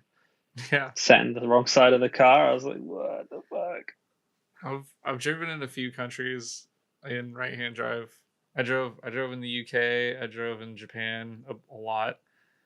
The the first time I went to Mahon, I picked up a rental car. I had never left the country before. I'd never driven in another country. I like go out onto the road and I'm like, I don't know any of the traffic laws. Like, I don't know what any of these signs mean. Like, they don't give you like a pamphlet saying like these are our road signs and this is what this Yeah, means. Like, yeah, they're just yeah. like, here's the keys. There you go. Like, you're like, all right, I think I stop here. Like it was pretty gnarly. I drove into the like they're called ETC lanes, but like the one it's like here it would be like fast track or like whatever. Like you have a sensor in your car and you drive through and it like charges your account. But we didn't have one of those. So I kept driving to those and there would be like these doors that would slam like if you don't have like the thing. So like the doors would slam and you'd have to stop and then someone would like come down some stairs and be like, "What are you doing?" And I'd be like, "I don't know." They're like, "Here, like give me your money." And then they would come back with like change because like it's Japan and they're very much like, here's your change. And you're like, just Yeah, open the yeah, yeah. door. Like Just let me out. I don't care about the change. I've upset like, and then like people are driving by looking at you like, you dumb foreigner. Go to Japan made me a lot more aware of how it feels to be in a country where you don't speak the language or you like don't know like the rules and stuff. So like Mm, living in a city where there's a lot of tourists, like I am a lot more patient with tourists. Like when you're a kid, you're just right. like when you're a shitty kid, you're just like, "Who's all these tourists getting lost and stuff and getting in my way," and then like you go to Japan and you're like, damn, I'm one of those people that I complained about. And then you come back One and of you're those like, annoying people. yeah, you're like, take your time. It's fine. Do you need help? Like, I don't know. Some places are more accommodating. It depends. Like, I don't know what Japan's like in terms of how accommodating they are to people who don't speak English and stuff. But They're like, super accommodating in Tokyo. And then other right, places, it gets like lesser depending on where you are. right. But like Tokyo, there a lot of people speak English and a lot of people are like very patient with like tourists. And Yeah, yeah. I think it varies from place to place. Right. When I was a kid, um, obviously growing up in the UK, we'd visit France a lot because it's literally it's not very long. It's like a 2 hour ferry ride or half an hour in the Eurostar or something. yeah, dude, go get a omelette du fromage. Yeah, but they freaking hate. Like I remember going there for a school trip, and we went into like a McDonald's or something, and I tried to order this meal in French, and this lady was just like spoke back to me in English. Like she was looked at me and she was just like, "Don't even fucking try." I was like, "Okay, guess I'm gonna speak English to you on my French trip." But Yeah. then on the other hand, like I also visited Spain several times as well. And they would be really stoked if you tried to learn and speak Spanish to them. Like they would be patient and they'd, wait for you, and they were really like happy that you were trying to learn it. But that's probably because like most English people who go to Spain don't give a shit or try to learn it, and so they were stoked that somebody was actually trying. Yeah, I noticed my first Japan trip, I like didn't use any Japanese at all. I was socially awkward to the point where like I knew kind of like some things I could say. Like I knew how to say Mm. like thank you or like excuse me or but I like it like wouldn't come out, and I would just be like I would just like nod at people and stuff. Like Yeah, yeah. it felt so uncomfortable. And then like after the next trip, it got like a little easier, I guess. Mm. But yeah, you could tell the difference when you like someone asks you a question and you like can you like half and half it, Yeah, yeah, and they're like, oh, like they're like super happy yeah, that you're trying. I think they're yeah, probably yeah, like, yeah, well, this idiot doesn't live here. He's just on vacation. yeah, yeah, yeah. I think if you live there, it's like a different thing. Like if you're at like I don't know what like the Japanese equivalent to the DMV is, but I'm sure that if you went in there and you're just like, I don't speak any Japanese, then they'd be like, you know, Yeah. Why are you here? yeah, Yeah. I mean, I think that's a thing everywhere. Like we get that here in New Zealand. You get people who move here, and like they won't learn the language, or they'll only stick within their own cultures, and that's fine. Like that's cool. But like when I moved here, I pretty much like near enough disowned my English background. Like I don't know any English people here. Anytime I do meet English people, they're normally fuckwits. So like I don't want to know them anyway. Um, and so I like completely, I guess like not migrated, like transformed into a Kiwi. I guess adopted the Kiwi way. But what is the Kiwi way? it's pretty. I think Kiwis are pretty laid back, pretty chill people. Yeah. Um, I don't know. It's hard to just. I don't know. I've lived here longer now, so I've forgotten heaps of stuff. I probably have all these weird. Like I think there's some of these things that I remember about home that are probably not current anymore or aren't true. Yeah, So because it's been such a while, like such a long time. yeah, I can't imagine moving countries at like 15 or even ever. Yeah, 15 was like I've barely left like this like 100-mile, no, less than that, like 50 50-mile radius. I haven't like yeah. lived outside of that in forever. Yeah, I can't imagine. It's definitely interesting at that age. That's for sure. Like I think if I had a chance to look back, I'd be like, take me a bit younger. Yeah, 15 was like a rough time. yeah. You're like, I It's like like the age when you. girls, and they're like, yeah, well, we're going to New Zealand, and you're like, Yeah, yeah, what? yeah. I just made all these friends. Oh well, too bad. Yeah, that's like a hard year to make friends. 15. Yeah, yeah. That was a big. When I first moved here, that was something like I struggled with when I first moved here because I had this. I knew everybody in the town that I grew up in the UK, um, and then I moved here and I didn't know anybody, and it was very hard. Yeah, but it's all right. Got there in the end. So Yeah. Did you use cars to make friends? Like, were you into cars at all, or I don't know? yeah, Really? yeah, absolutely. When I lived in the UK, I was actually looking at once I finished high school, I was going to go. I was planning to go to the University of Coventry and learn car design. Cool. Because that's like an actual thing that you can do in the UK because they have like factories and stuff over there. Yeah. But then I moved here and there's no such thing as a car industry really, so I had to change what I wanted to do. But yeah, I was well into it. Yeah, I'm when I was I think I was just about 15 or 14, and my cousin and her husband work for Jaguar Cars. He's an engineer, so he develops like new parts for new Jags.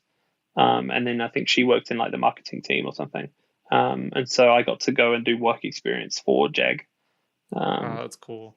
which was insane. And that was pretty much like I was already head first into cars anyway, but when I got to do that, it was just like it completely affirmed that that's what I wanted to do with myself. Yeah. So you came over here, there, where you are. You went to where you Yeah, are in New Zealand, and yeah. then like I guess you're in high school. What mm, is like the yeah, grading yeah. thing the same that we have? I don't know. Yeah. The high school that I went to, you stayed in high school for longer because the high school I went to in the UK, you'd leave when you were like, I think 17, Yeah. and then you'd go to college, but or 16, and then you'd go to college. And it seemed like you stayed at high school for longer when I came here, but it was weird. I got bumped up a year and all that sort of stuff. Like, so I Nice. came here at a weird time. Yeah. They're like, you're a senior now, and you're like, yes. Yeah. Like I think I did 5 weeks of year 10, so whatever that is in forms, fifth form, and then went on summer holiday again, and then came back, and then I'd jump straight up to the next year. It was weird. So I basically skipped the whole year of study. Yeah, Nice. yeah, And then maybe. Sorry, I just heard a weird noise. Oh, that's the girlfriend. The fiance, sorry, she just pointed at her ring and was like, "Excuse me, girlfriend." you gave her the power of the ring. Now she must use it. Yeah, that's it. Yeah.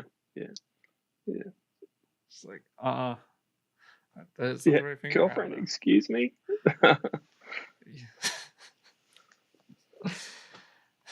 But what were we going? Cars at school. Yeah, that was pretty much Yeah. good. So It's always yeah, been a thing. how'd you meet all the drift people? Was it just did you go to an Um, event? Like, because obviously you were young and yeah, I think the first person I met out of the people that I still hang around with and now is Joseph. Um, Joe, I think I met Joe when I was like, I just not long bought my turbo car, or I don't know. Yeah. Oh no, I think I bought my non-turbo. I think I was like 19 when I met Joe, and Joe would have been like 17 at the time. I think. Yeah, and we used to have this forum that everybody did. I think it's like the general thing, right? A lot of people have met on clubs or forums. yeah, And I met Joe on the forum, and back in the old um, days. yeah, back when forums were a thing, and then we became friends. It's funny, the first time I ever met Joe in real life, um, it was like a long weekend, like we had a public holiday or something, and he was like, it was like 10 or 11 o'clock at night. He was like, dude, you should come down to Auckland and we'll just hang out for the weekend. And I was like, okay, sweet. So I just got in my car and then drove like 2.5 hours to where he lived at like 11 o'clock at night. And he's like, oh, I'll meet you at this petrol station and then we'll go from there to my house. And I like pull up at this petrol station, and then this guy gets out of his car and it's Joe. And he walks up and he's holding like a kitchen knife. And I'm like, what the fuck is this guy doing? And he's like, dude, it's really late at night and we're in a kind of dodgy area. You never know who you might come across. And I was like, what the hell? He's just carrying this kitchen knife with him. He's like, So that was the first. and this is like green S15 Joe. Yeah. Yeah, I can now putting that scene to his face is great. Yeah. It's something you would completely expect out of Joseph. Yeah, That's for it's sure. like you never know. Yeah. Gotta be safe. You're like, all right, sounds good, man. Yeah. um, but yeah, Joe was the first one I met, and then it's the same sort of thing. We just met people from there on. Ruben, I met. We had this like big party at my house. We did this club event, and a bunch of us took our cars to the event to show. It was like a show and shine. Yeah. And we won the best club.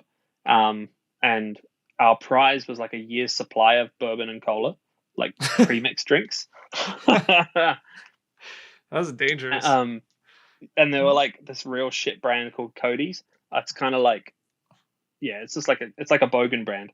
And nobody in the club wanted to drink them. They were like, this stuff sucks, man. I don't want to drink it. And so it just, for some reason, it sat at my house for ages. Like this year's supply is a year's supply. I think it was like a 24 box for every month. So we got like 12, 24 boxes or something. Yeah. It's like less than one a day for one person. Yeah.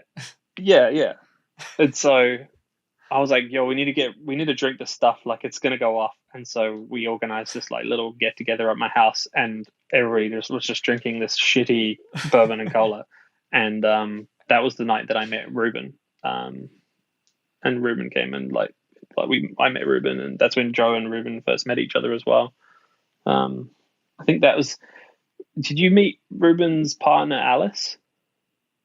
Yeah, at the beach. Yeah. So, yeah, that same night was Joe got like extremely drunk, and Ruben hit it off like straight away.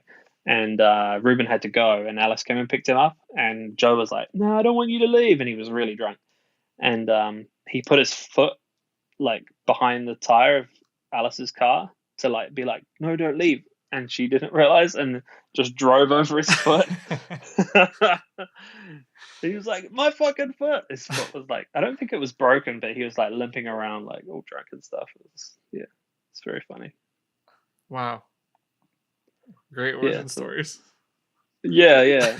That's those two boys are probably like two of my best mates. Like, yeah, we've done a lot of good stuff together, and we hang out a lot, and yeah. Those two will be standing up on the altar with me when I get married. So nice. It's crazy. Like some dude that you drove 2 hours to go hang out with who pulled a knife is now going to be in your wedding. Yeah, all because of this stupid car stuff, you know. Yeah, exactly. Yeah. And I'm getting Joe to be my MC, so that should be quite fun. Oh yeah. Because we were like, who do we pick as an MC? And I was like, man, Joe, get a few drinks in him, and he's hilarious. Yeah. So he'll hopefully he pulls it off. I'm sure he will. I just MC'd a wedding. It was pretty fun. I was really nervous, but it ended up being a good time. I did so you know Good Luck League? Mm-hmm. It was a event series that we drive at pretty often. So Lucky, he's also been on the podcast, but he called me. He's like, "Hey man, you have a podcast? You want to MC my wedding?" And I was like, how can I say no? You know, like once you've been asked, that's it, really, isn't it? Yeah. But it was once I like got into it, it was fun. Definitely probably not something that I would do for anyone and everyone, but it was a good time. That was a good group for that. I don't know. Yeah, this car stuff, man. Like I never would have MC'd his wedding if I didn't drift and met him through drifting, you know? It's really interesting the people that you meet through the things that you're into. Yeah. It exposes you to a group of people that are all like-minded in the way that they have this same interest, but their backgrounds and then their other interests and like their history can be completely different. And that's probably like one thing that I've really enjoyed about it is that I've met people that I may not have necessarily met them if I hadn't have met them through drifting. Yeah. There's a lot of people that I probably wouldn't spend more than like 2 seconds talking to if it weren't for drifting. Right. Yeah. I mean, like not saying that they're bad people or like people that I don't want to be around. I just like if you didn't have that commonality, there would be literally nothing else that would like bring you two together to have a conversation. Yeah. And then sometimes you're like, this person's awesome. This is, like, I loved it. You know what I mean? I don't know. It becomes an icebreaker almost as well. And then, you know, you guys, or you can use that as to then get further into like who they are Yeah. and how they think and that sort of stuff. Yeah, it's exciting. I we're very fortunate to have found something that motivates us and brings us closer to people. Yeah, yeah, absolutely. Yeah, it's definitely. I don't think it like there's a lot of people are kind of like, especially older people, will ask me and they're like, "Oh, when do you think you're going to stop doing that?" Or when do you think you'll get over that? And I'm like, man, I don't think I will. Like, Yeah. I've met so many awesome people, and I still meet awesome people, and especially with like what I've done with Aeroprints, like I've met and communicated like with people all over the world, Yeah. um, and it's like opened a lot of doors and like yeah. So I wouldn't stop doing it. I'll keep doing it. No, definitely not. If anything, this like podcast thing has helped me meet more people in drifting who are cool, and it's Mm, like this. Yeah, it's exciting. I'm interested to see yeah, where it goes. yeah, yeah. I think the cool thing about your podcast will be that it allows you to speak to people who are kind of like outside of the circle that we are in, if you know what I mean. Yeah. Like we are, because I think we've talked about this in our group chat before, where there's these like niches of drifting, Yeah. different parts of it, and sometimes you can get a little bit wrapped up in your own niche or your own group. And I can Yeah. see that this podcast would be a good way to get outside, break outside of that Yeah. bubble. I want to make it a goal. I want to make it a goal. Like I actually am actively like trying to find people that I don't know personally to do Mm, it. Just to kind of see how it goes, and if I'm good at talking to people who aren't my friends. I mean, I've done it. I've right. done it with people who I haven't talked to before, like Milky Diamonds. But that one was fun, man. Like he's an Mm, interesting dude, and so I want to. Yeah, I want to do more. I want to do more like with people I don't know personally. I think, and more international. So I gotta yeah. I gotta like spread my awareness. I don't know. Yeah, get it out there. Yeah. It's not just for me, obviously it's for people who want to like get perspective on drifting internationally, cuz Yeah, like you really only have like your circle and you have Facebook or Instagram or whatever, and you're only going to see what you see, and you're not going to really get to know people um, through those avenues unless you start talking to them directly, and it's like mm, I don't know, man. I feel like this is important. yeah, Try and bring the sport together. You know? yeah, yeah. It can be that little bit of division sometimes, so it's really a good way to, like you said, bring it all together. There can definitely be some division. It's really easy to do that. Yeah, sometimes it's just through like it's fun to talk shit. I love talking shit, and man, it gets me in trouble sometimes. But and I've definitely held back some things since we've been talking of like some of the shit I can talk, but because you have to be careful. Yeah. Uh, but yeah, and then but sometimes you can that can like it can go a bit far, and you like realize that you're missing out on some other things that you may not have known about that normally you might talk shit about. It's fun to talk shit. I think everybody does it, either like publicly or Yeah, in their head, but yeah, or with their friends. But I think most people are judgmental. It's just like human nature. Sometimes it goes a little yeah, far, but yeah. As long as it's between friends, it's all yeah, right. I've definitely been guilty of that a couple of times. Dude, one time, oh my god. So like back in the day, me and my friends, when I was like first getting into drifting, we had this we had this club called the Low Budget Crew, and we like put out Right. videos and stuff, and we had like we had like some social media accounts, and like we were young. I mean, I was like maybe 22, 23 like at the time, and I posted this Audi that was parked in like three parking spots with like it was not styled very well, I'll just say that. and I was like, I forgot what the caption was, but I like wasn't very nice. Yeah. And it was like a dude in the town that I lived of not that many people. And so naturally that person found it within like 30 minutes. And we started getting like death threats and like all this crazy stuff, all because we posted the picture of this dude who parked in 3 parking spots, like parking spots that were all, in a row, right? And then they parked like this in all 3 of them. Like, so no one would scratch their Audi, which it wasn't a new Audi. It wasn't even like a good body style Audi. It was like that like bubbly, like A6, like the ugliest Audi I think ever made. Which I didn't say. They're gonna come after me again, dude. But like that was a lesson. Like, don't you know? Don't like go. Don't go in like, because you never know who's gonna see it, and you never know whose like feelings you're gonna hurt, and like obviously it doesn't really matter that much. Like, but sometimes it's funny to like pop a shot or two. Sometimes it's funny. Yeah. But also, don't park in 3 parking spots and then get mad when someone Exactly. calls you out on it. Yeah. Sometimes it's needed to like just pop somebody down a couple of pegs, just a bit of a reality check.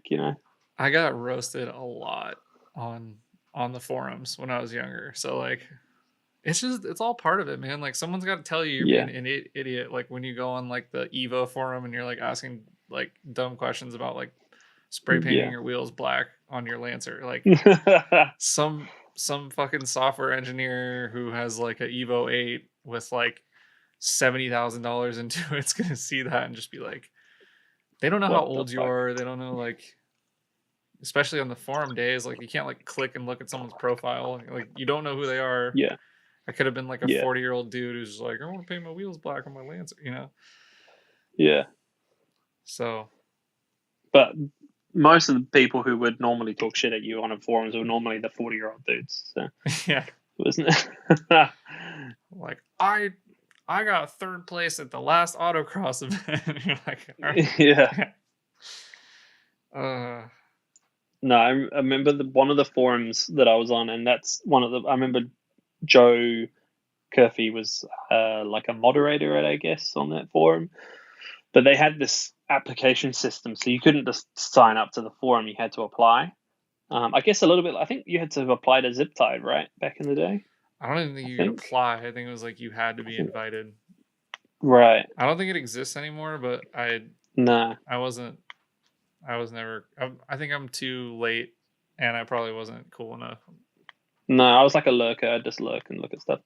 I wasn't on it. But you could only see so much, I think, when you were like a lurker. Yeah, there was like some. So for those of you who don't know, Ziptide is a forum. Was an invite-only forum that all the cool kids were on, and like was it like late 2000s or early 2000s. 07 like ish. Yeah, so it was like before my time anyway. But yeah, there's like they had like, dude, I think there was like a, I don't know if you're supposed to talk about it, but I wasn't on it, so I don't know the fucking Fight Club rules of Ziptide. I think there was like a thread for like girls I banged last night, and like dudes would like take pictures of the girls they banged the night before and post them on there and stuff. Like, jeez. Yeah. I heard it was cool. I mean, whatever, fucking let them have their fun, man. It was probably a great time. The people who are on there are probably like, man, I remember the good old days. Ziptide. I don't know. We used to have an application system on this forum that we were on, and some of the applications were dog shit. And I do remember, like, man, some of the stuff that used to, like, kind of like what you were saying about the Audi guy. Like, so some of these poor people used to get just ripped to shreds. In the end, they'd just be like, "Oh, I don't want to fucking be on here anyway. Like, fuck you guys, I'm out of here." But like, we were young, so like I would have been 20 or something at the time. Yeah, you don't know any better. I got Yeah. roasted by all the Gold Star guys. I don't know if you know Gold Star, but they're like a Mhm. team around here. Like all of them roasted the shit out of me on this forum called like it was called it was there was a it was like a team called Slam Burglars, and they had a forum, and I posted on there, and they like roasted me. And then there was like NorCal Drift, which I posted on like twice, and like got just annihilated. And then later, some guys like I don't know, some whatever. Like I posted some link to like one of our videos, and then like people just talk shit about the video without even watching it. And then one guy's like, "Wait, there's boobs in there," and I was like, "They're like that party looks sick." And then yeah, or like I think our Tumblr had we had a party at the low budget crew house, and some very nice young woman decided to uh, show all of us her what's a fucking I don't know her boobs I guess. I'm trying to like Tits out for the boys. yeah, dude. She was just down. So I wonder if that still exists. Huh. I don't know. Anyway, whatever. We had a good time. It was like mainly Yeah. like we would do a lot of partying, and then we'd drift sometimes and like work on cars really bad. So a lot like now. Yeah, pretty much. Not much has changed. I'm the same person I was when I was 20. That sucks. I don't know. Yeah, but Nah. I think I look back at times when I was that young and I cringe at some of the stuff I remember doing, and I'm like, oh my god. oh But yeah, it's 1000%. just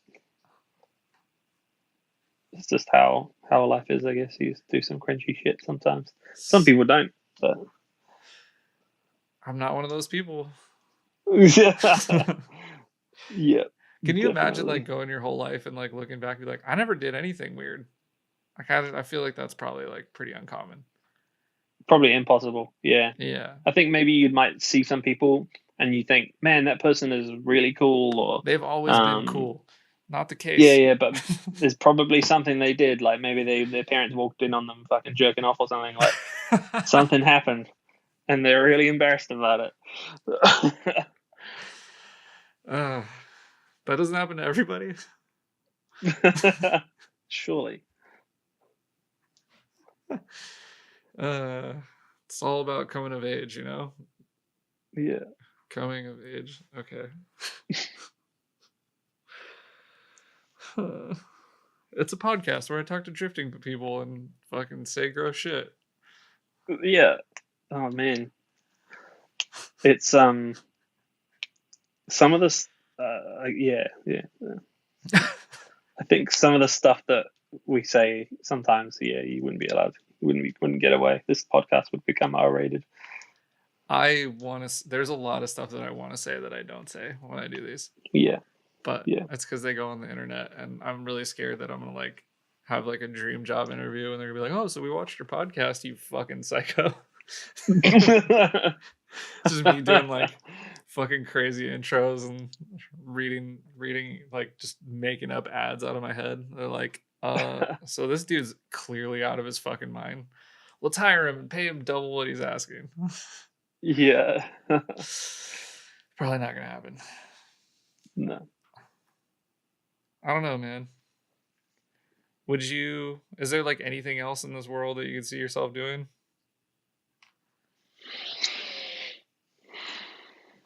Yeah, I don't know. I've been Sarah and I were talking because one of the things, like it always comes back to these fucking lockdowns.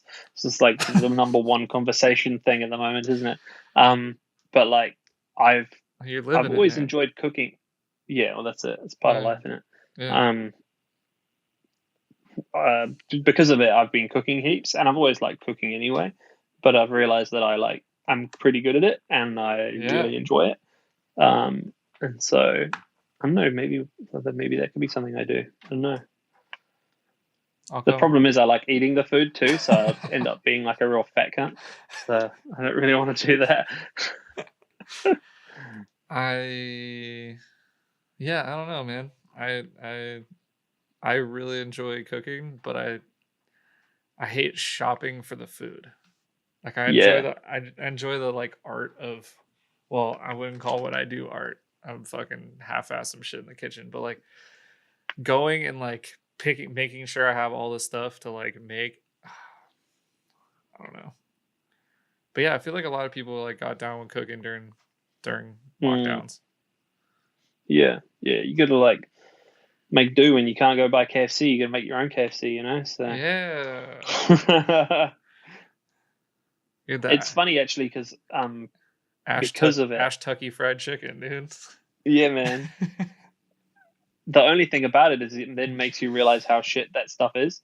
Um, you know, like you make it at home and you're like, fuck, this is pretty good. And then like as soon as we came out of like our level 4 lockdown, now we're in level 3. Yeah. So level 3 is basically level 4 but with takeaways. Um, it's that's basically the difference. Like you can go and buy takeaway food. And one of the nights Sarah had been working real late, and I think I'd been working late as well. And she was like, "Fuck it, I'll just get some takeaway and I'll bring it home on the way back from work." And we were both just like, "This sucks. Like, what we make at home is better." Yeah. Yeah. Um, Yeah. I and mean, so now when there's things I feel like eating, I'm like, maybe I should just make it at home. It'll be way yummer. I found that too. Yeah, I found that it's like you don't realize like, oh man, like all these ingredients are probably really cheap. Mm, That's in their stuff, and then like I could spend the same amount and get like baller ingredients, and it's literally cheaper and like way better. But yeah, yeah, I don't know. There's something nice about just going and picking something up and not having to think about it. yeah. We don't have a dishwasher, so like we have to hand wash all of our dishes. Yeah, Which seems like it's weird because that's not like a normal thing anymore. Like back in the day, washing your dishes by hand was like a normal thing, but now people are yeah. like, "What? You don't have a dishwasher?" Um, and that's definitely the thing that like makes you not want to do it. It's freaking dishes, man. I just don't want to go to a laundromat anymore. I think like if anything, I'm gonna work harder in life so that I can have like a laundry machine in my Yeah, apartment. I think that's yeah. I think that's a goal of mine. One of Is these that the days, space, or is it I'm just gonna because make it. you? No, yeah, I just Is that don't. just because you don't have space there, or what? No, yeah, there's nowhere to put one. I mean, not that Right, even you can't like buy them anyway because the dryer needs. So in right. America, we don't have because I think isn't your power like what's the like so we have like 110 as like our standard Oh power. yeah, you've got really low voltage. Yeah, Yeah, so like yeah. you would have to get like you get like a special 220 plug, and that's what the dryers run. So like you can't just like get one and like plug it in anywhere. Like you have to have like the specific 220. Installed for it. Oh jeez. Yeah. Yeah. So it's a whole thing. Huh. And I'm not an electrician. Nah. AC, I know DC stuff. AC, I'm like I'll change like a light fixture, I'll change a ceiling fan, but change a light switch, but Yeah. I'm not going to install 220 and hook a dryer up to it. Yeah, but we don't have space anyway. Like Yeah. I know this background looks like luxurious and palatial, but that's my kitchen, and then Yeah. this Your is where kitchen looks about the same size as our kitchen, to be honest. We've yeah, got a pretty little kitchen. it's pretty small. But yeah, I don't know. Laundry. I just want to like put it in and not think about it. I don't want to have to like go sit at the laundromat and like be on my phone. Go on a trip every time you want to do it. Yeah, especially when it's raining. Yeah. Oh, she's back. You all good? Oh, okay. Are you being She's summoned? feeding the. No, she's feeding the dog, and the dog bowl was in here. So we've only got one dog now because my other dog passed away. Oh So like man. we had to like put it down. Um, like literally at the start of the lockdown, which was real Uh, good, which was a real shitty time. But we've only got one dog left, but he's kind of like, he's a little fucked up. And he, like, sometimes he won't eat his food, and we have to like bring his food into our bedroom and like put it in his bed so that he'll eat it. He's just, yeah, he's a bit nervous. So He's like, this seems like a comfortable place to eat. yeah, in bed. I like the ambiance in here. Yeah, I like the lighting. It's nice. Yeah, this is nice. I like to lay while I feed, while I feast upon my own bed. He used to do this thing where he would like run to his bowl, take a biscuit, like a single biscuit, and then run like to the other end of the room, eat that biscuit, and then run back to the bowl, and then grab another biscuit, and then run across the room. And then he would do that till his bowl was empty. I'm like, dude, you've used all of the calories that you've just eaten by running back and forth to the bowl. Pets are weird, man. I love them. Yeah, gotta love them. I think the poor fella was dropped on his head or something when he was little. It's possible. You never know. Nah, yeah. Maybe he's like gotta earn each and every single one of these. Yeah, maybe he's got like a body image problem or something. He's just like, man, I gotta work out while I eat. Like, can't. I gotta pull up to the dog park looking yoked, dude. Yeah. Oh, dude, everything about that dog is strange. Even walking him is just the weirdest experience. He like doesn't scream. He just like makes noises the entire time you walk him. He's just like freaking out. It's like he's tweaking or something. He's just like, oh the fuck, we're outside. Things happen outside. Yeah. He's just overall a very interesting animal. Yeah, a weird dog. Yeah, I'm happy I have a dog now. It's nice. Yeah. Yeah, I saw like a photo, and your dog looks huge now. Last time I'd seen a he's like picture of it. 60 pounds, I think, now. Oh, right. But he just looks big because he's hella fuzzy. He's like a fluffy, yeah. Yeah, he intimidates people. He's pretty intimidating. Just kidding. He's like a big fuzzy puppy, like derpy guy. Yeah. They say that the dogs are like their owners, right? So. Yeah, that's pretty much me. Yeah. Big derpy fucking child. Hey guys, want to talk about drifting? Nah, man. He's cool. He's like super confident at the dog park though. He's got confidence that like I wish I had, like walking the dog park. Yeah. Like, what's up? I'm the shit. Hey. Yeah. All right. Do you like what's up? Hey, smell your butt. What up? Huh. See you later. Yeah. One time I was at the dog park with him, and I don't know if I told this story on here. I think I did, maybe not. But it was like Friday afternoon, late afternoon, and I like cruising in the dog park, and there's like a group of people like hanging out, and they're all drinking White Claws, and I'm like, they're all like our age, like 30, like 30s ish. I'm like, let Buddy go do his thing, fucking run around or whatever. And then so he's like kind of playing in their circle, and they're like, "Do you want a White Claw?" And I was like, "I think I do." So I like handed him one, like crack one. We're all like talking. They're like, we're talking pretty wild. Like it was a wild group of people. Like I can't remember like exactly the like conversation, but like it was like not your typical conversation that you would have with people that you met 2 minutes ago. Like it was like some like fucking crude sexual shit and like all like just all over the map, right? And I'm like, all right, that's the drinks. Yeah. So I'm like, they're like, want another one? I was like, yeah. And they like had like a bunch of boxes of White Claws, and there was like 6 people or whatever. Bodie goes and gets in a 4-dog hump train, and like this guy's like, 4? I've never seen 4. I've only seen 3. And like his little dog dick's like flopping around everywhere. Oh my god. He's like he hasn't been neutered yet or whatever, but they're like Right. they all start chanting dick dog, dick dog, dick dog, dick dog, dick.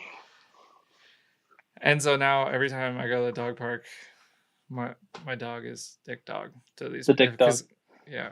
They also invited me out to go to karaoke with them after, and I should have went because it probably would have been crazy as fuck. But I went home like an old man.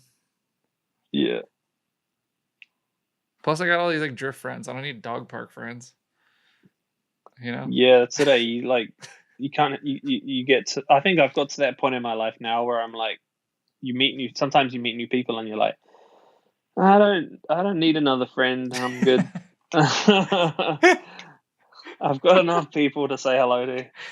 You're like, you're pretty cool. We could be friends, but like, I just don't have time. Yeah, this How can't be weird is fucked. that? Sorry. How weird is that? They'll be like, we could get along. Like, I think I got like a couple of their numbers and stuff, but like, I haven't seen them again, or maybe I have. I don't know, but I guess I just need to go back on a Friday and see what happens. But yeah, yeah, let's bring a box of White Claws with you. yeah, just hang out. Where are they? Yeah.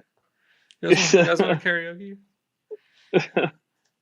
I saw one of them again. He looked exactly like. Have you seen Silicon Valley, like the show? No. Okay. Well, he looked like one of the characters from the show, and I like.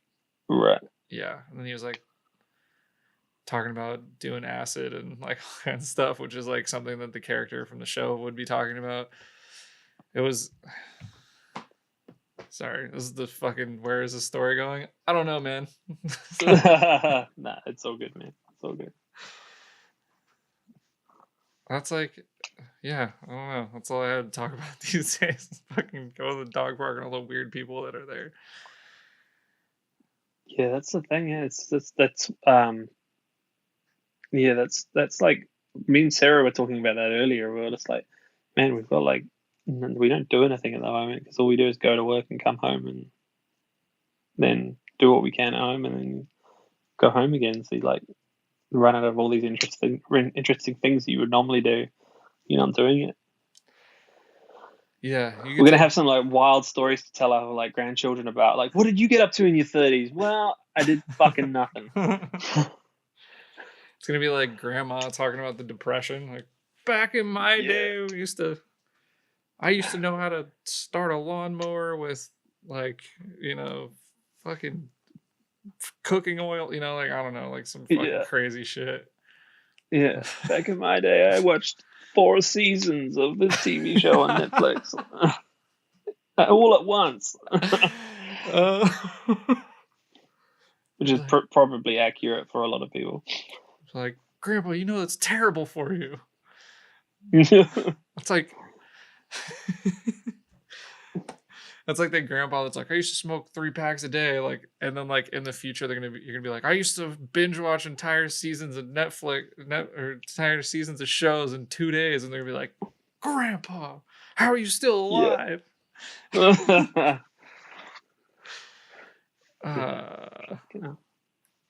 But we did it.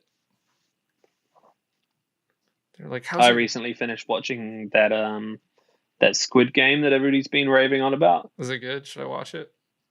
Yeah, just don't watch it with the English dub over. It's terrible. Watch it in Korean. Okay. Yeah, with the subtitles. Yeah. I'm like, I tried watching it with the dub, and it was just like his mouth was moving like 10 times faster than how his voice was going. So yeah, I'm like kind of dyslexic, so subtitles are pretty rough for me. But I'll do it with the right thing. I'll do it.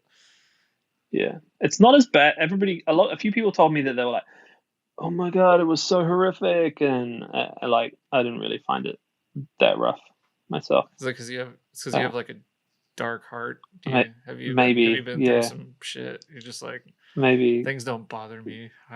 I've seen worse. Yeah, yeah. I wasn't. It was like, yeah. Well, none of it was really like. I was like, a few people were like, I couldn't watch it anymore. It was that bad. And I was like, maybe I've watched too many fucked up films or something. Desensitized. Is it like horror movie bad, or is it like? No, I think it's just like the idea that these people are pitted against each other. and like one of the spoiler alert, one of the things they do is a tug of war, but once you pull the people over, they like fall to their death. Uh, So that you basically you win, but you also kill like 5 people at the same time. Um, Sick. maybe it's that. Maybe it's like that kind of thing Yeah. that people are freaking out over. The only kind of But the only kind of Squid Game I want to play is with my turbo tentacle fucking manifold when it gets here. are you gonna have to? You'll have to get your car retuned again when you put that on. Is that like Yeah. one of those kind of things? Yeah. I'm doing new turbo and manifold. Right. I'm gonna What brought this upon? Is this like seeing all the other people with 1Js? I'm just tired of having a stock turbo. I mean, I've had Yeah. this turbo since I did the swap 3 years ago, and I feel like one of the big reasons is with E85, it's like kind of the turbo's choking the motor essentially at this point. Right. Yeah. So like at high RPM, I actually lose power. Like it's Right. falling off pretty dramatically at like, I mean, usually most of the time, like your wheels are spinning. So you don't, in drifting, like it's not like you needed to pull the red line super hard. Like, but like the torque comes on really fast. It's like, I don't know, it's like kind of, it doesn't have like that turbo feel, you know? It's like it spools really fast and then it kind of like dies out up top, and I want more up high. More grunt. Yeah. I want to hear wild noises and shit. I don't know. Your car sounds way faster than like it sounds like it's more gnarly than it probably is. I think because a lot of it's going out the wastegate. Yeah, that's all going out of the hood. It's the FD wastegate you got. Yeah, I just did it. Julian had one. I always thought it was really cool. I was like, I want that, dude. I do it for the kids, man. Like when you fucking sit in line and you like pop a fireball out of the hood, kids are like, whoa, you know, like I just think about if I was like 5 years old and I saw that, I'd be like, sick, you know. Yeah, true. I know it's corny. I'm a corny guy. My hood is melting. I think Ruben joked about putting a bonnet wastegate out of his car, and me and Joe were like, "Fuck off." I mean, you know, whatever. As soon as it was weird because when it happened, it became a thing over here in the pro drift scene, and like I think like one guy did it, and then by the next season, nearly every person had a wastegate popping out of their bonnet. It's fucking cool at night, dude. Like when you watch like the GoPro footage and you're like off throttle and then there's like fireballs out of the hood, you're like, sick. Yeah, like I am. Yeah, I don't know. I always thought it was cool. I wanted one, and now I'm questionably uncool. It doesn't matter. Who cares? And you know what? When I redo my turbo setup, I'm gonna do it again. One of the guys that I work with, I think I sent you, I like tagged you in the video in our group chat, and it was of my workmate's GD86, and he's got an external wastegate going through the hood, but the fabricator that made it, he made the end of the wastegate pipe, it's got all these holes drilled in it, so it looks like a freaking machine gun. Yeah, it's very interesting. Yeah, that's the thing. I chose not to go that route. Mine's literally like the same height as the hood. That's why my hood's melting. Like you can't see it. Like you just see the shit come out. But it is like the ball of flame. It makes the car sound kind of like crazier when it's coming at you. Because you have like, especially if you're letting all the exhaust pressure out of the wastegate. But it just, you know, you're hearing all the turbo noises like come off the front of the car like up this way, and it's like bouncing off the windshield and bouncing off everything instead of like being pointed at the ground and backwards. Like you're gonna hear the one coming out of the hood way more, so you like hear way more turbo sounds. I don't know. It's corny, but I love it. I don't care. Yeah, sounds cool. Yeah. hopefully I don't like spend all this money doing this sick. Well, I am sponsored by Silhouette Power Manifolds. Shout out, dude. Uh, Insert sponsor here. yeah. So like, he's like, what do you want to name it? And I was like, what? And he's like, this is like, it's like I'm making this manifold for you. Like other people can buy it like as your manifold. And I was like, I was like, can we call it the Turbo Tentacles? And he's like, no, because that's what it looks like, dude. It looks like Turbo Tentacles. And he's like, no. I don't know. I was like, I don't know. How about something fucking palm tree related or like I was like, I don't know. Like I don't want it to be like my name. That's corny. So he's just like, yeah, we're just gonna call it like the PSX. And I was like, sick. That's a way cooler name than I came up with. So is that like Palmer Super Extreme or something? I don't know. It might be Palmer Sanderson X, Palmer Sanderson Extreme, Palmer Sanderson. I don't know. Xylophone, whatever other X words there are. Yeah. Ecstasy. No, that's cool. Please sell ecstasy. That's what Turbo Manifold's called. Okay. Sorry. I'm back. That's so good. No, that's cool. No, sweet. It's I've been looking at turbos recently, because my car just doesn't have enough grunt either. Like it's gripped up, and it just feels like there's not quite enough in it. So getting the might do that. Even just getting the car tuned on E85 with the like slightly bigger stock turbo was like night and day.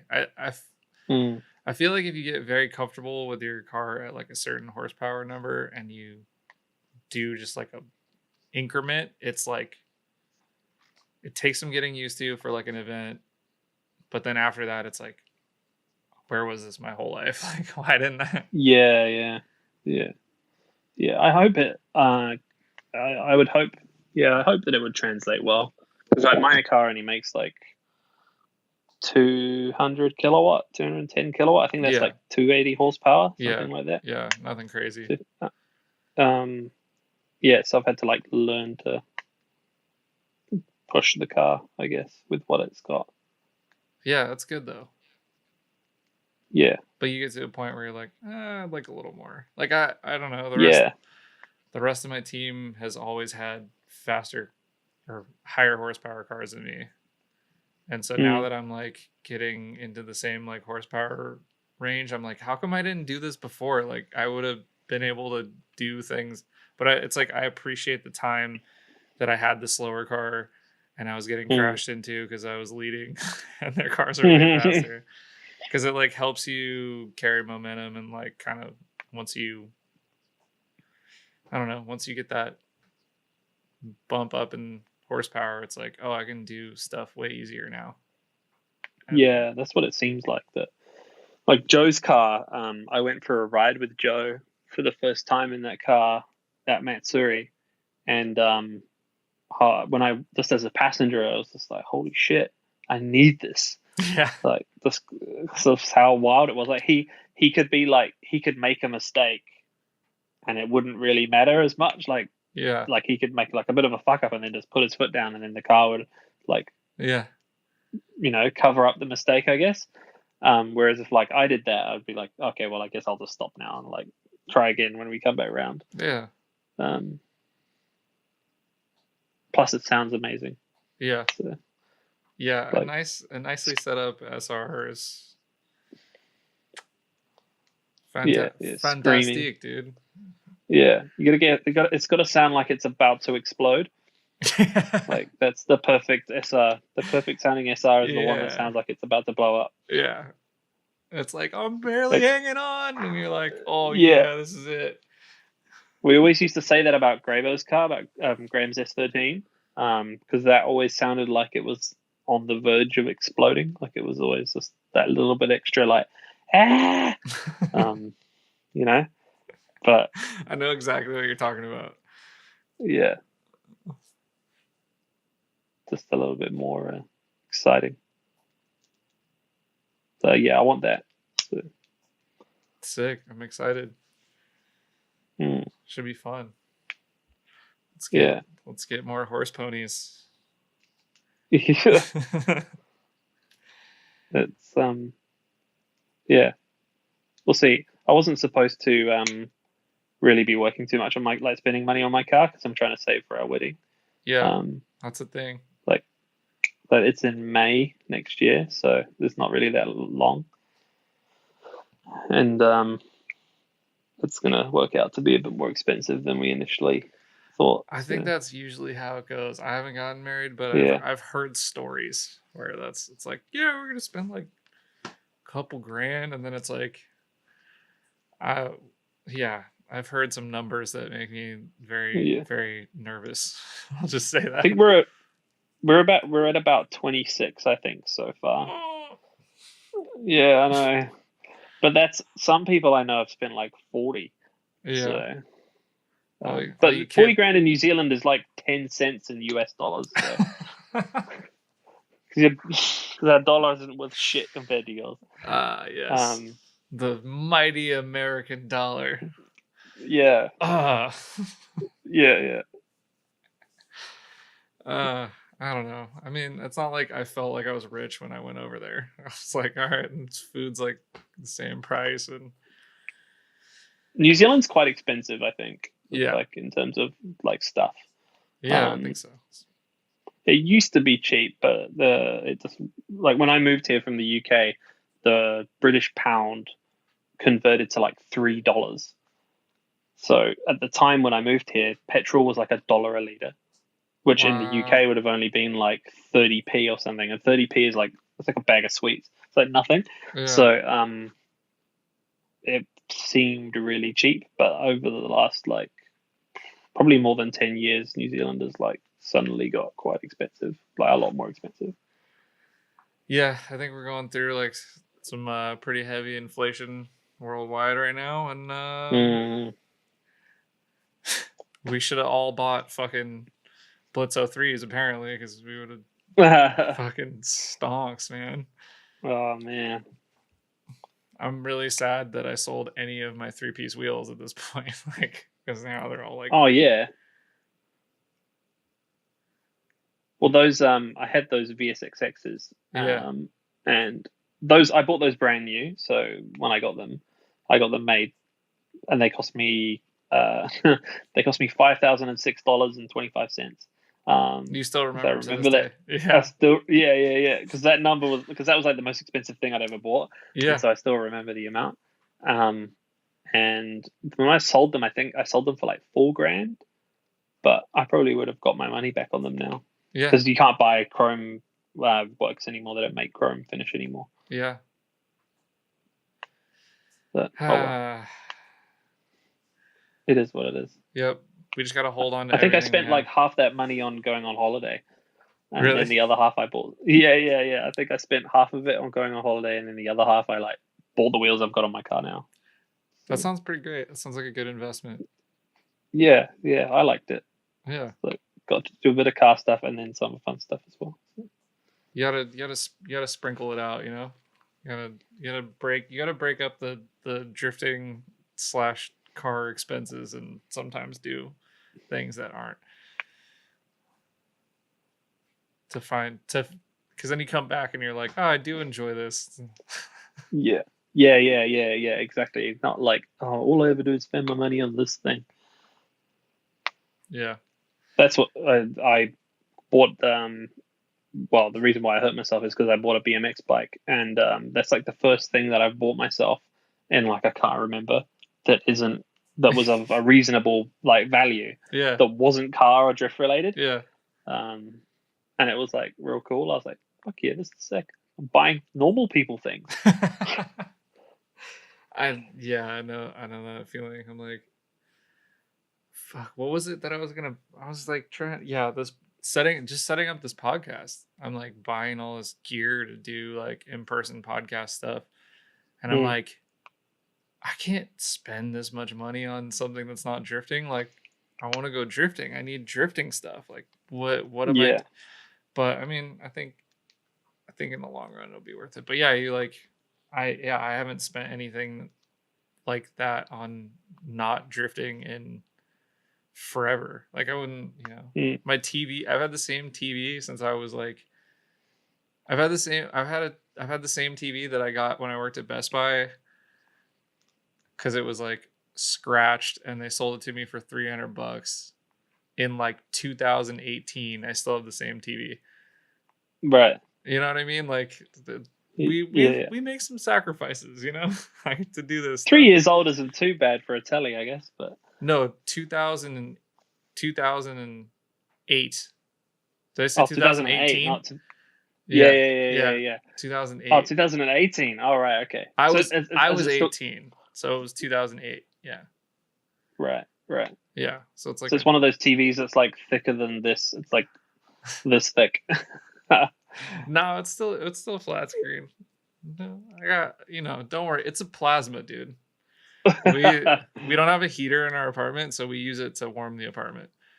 Oh, nice. Plasma TVs like let off like a lot of heat because Yeah. because I don't really understand how they work, but they make the hot. Yeah. It's like double utility. I know, heater that's what I'm and saying. TV. Yeah, like if you put on like a log fire like thing, it also is warming. Yeah.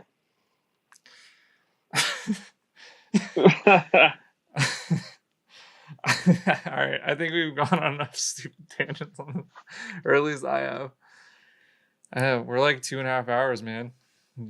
Oh, sweet. Have we covered all of the topics? Probably. My old TV. Dogs and drinking in parks. Yeah. Joe with a knife. Yeah. Joe will probably listen to this and be like, "What?" He'll probably be like, "Oh, I'm so glad he didn't tell any more embarrassing stories about me." There's plenty. We all have embarrassing stories. I have a lot also that I hope never get told on here. Actually, I tell all of them. So yeah, as soon as you can kind of like knock on yourself, so then it's not so embarrassing then. Yeah. Just no one call my dog Dick Dog. Makes me sad. You're gonna get people messaging you now and be like, "How's Dick Dog?" Dude, the little fucker's packing. Okay, he's got a big ass fucking dog dick. Okay. You've got to use the hashtag whenever you post pictures of him now, and it's got to be hashtag Dick Dog. People are gonna think it's because he's mean, but not because he's mean. It's because he's packing heat. Dude, he's Bodie with the no, it's not a chode. I can't say Bodie with the chody. Whatever, dude. He's got one of those Elon Musk red rockets. Yeah. Blue Origin. Dude, yeah. I've already talked about it on here, but the fucking dick-shaped rocket is like the best thing of 2022 or 2020. Yeah. The fucking. If you were a billionaire though, and you were gonna build a rocket, you would build it to look like I'm a dick. literally gonna fuck space with my big rocket. Yeah. With my big. If it was me though, I would have made sure like all the cabling was on the outside, so it looked like a big veiny cock going into space.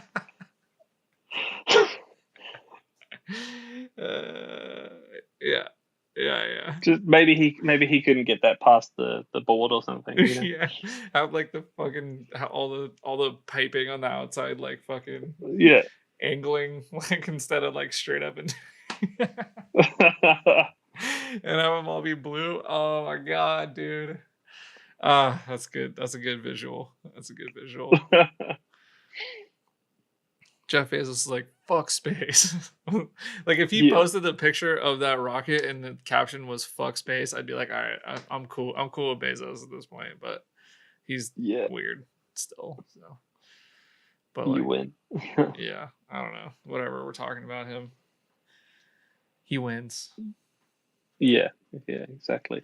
I don't know, dude. Do you want to like sign out? You want to like? I always like. Do we put a password at the end? Do we? I don't know. It's late. I feel like I'm out of my mind today. I don't know. I feel like once we're over with this, I'm not going to be able to move because this is the longest I've sat still in a while. Ugh. The old back is like, she's not good. Yeah. I'm just gonna close the laptop and just stay there. Yeah, yeah.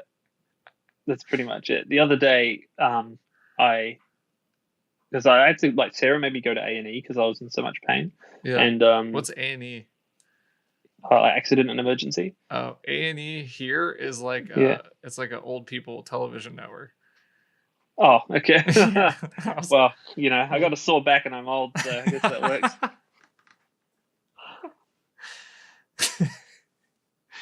Okay, And so the next day, they like carry loaded on. me up on drugs, and then the next day, I woke up and all these drugs had worn off, and it literally took me like 10 minutes to climb out of bed, and because of like my back was just fucked. This isn't fun. Yeah, I've been having back pain Good like times. intermittently lately, and I don't like it. Got those long boy problems. Yeah, not a Yeah. fan. I'll say that. Yeah. Cherish your youth, kids. Cherish your fucking Yeah. youth. And stretch. Yeah. Stretch like you. I don't know. Stretch like you're a. Whatever. I don't know. I'm tired. That could be the end of it. Yeah. Just stretch like whatever. Well, thanks, legend. Sweet. No, cheers, man. Ash. I appreciate your friendship and you doing this. And That's all good. uh you know, us being able to talk about nothing and recording it and putting it on the internet for other people to listen to. Yeah, yeah. I don't know if anybody's gonna find my shans any good, but we'll see. I think you'll be all right. At this point, people know what to expect of these. Yeah, yeah. They're like, yeah, but yeah, I appreciate you, man. I'm gonna. You too, man.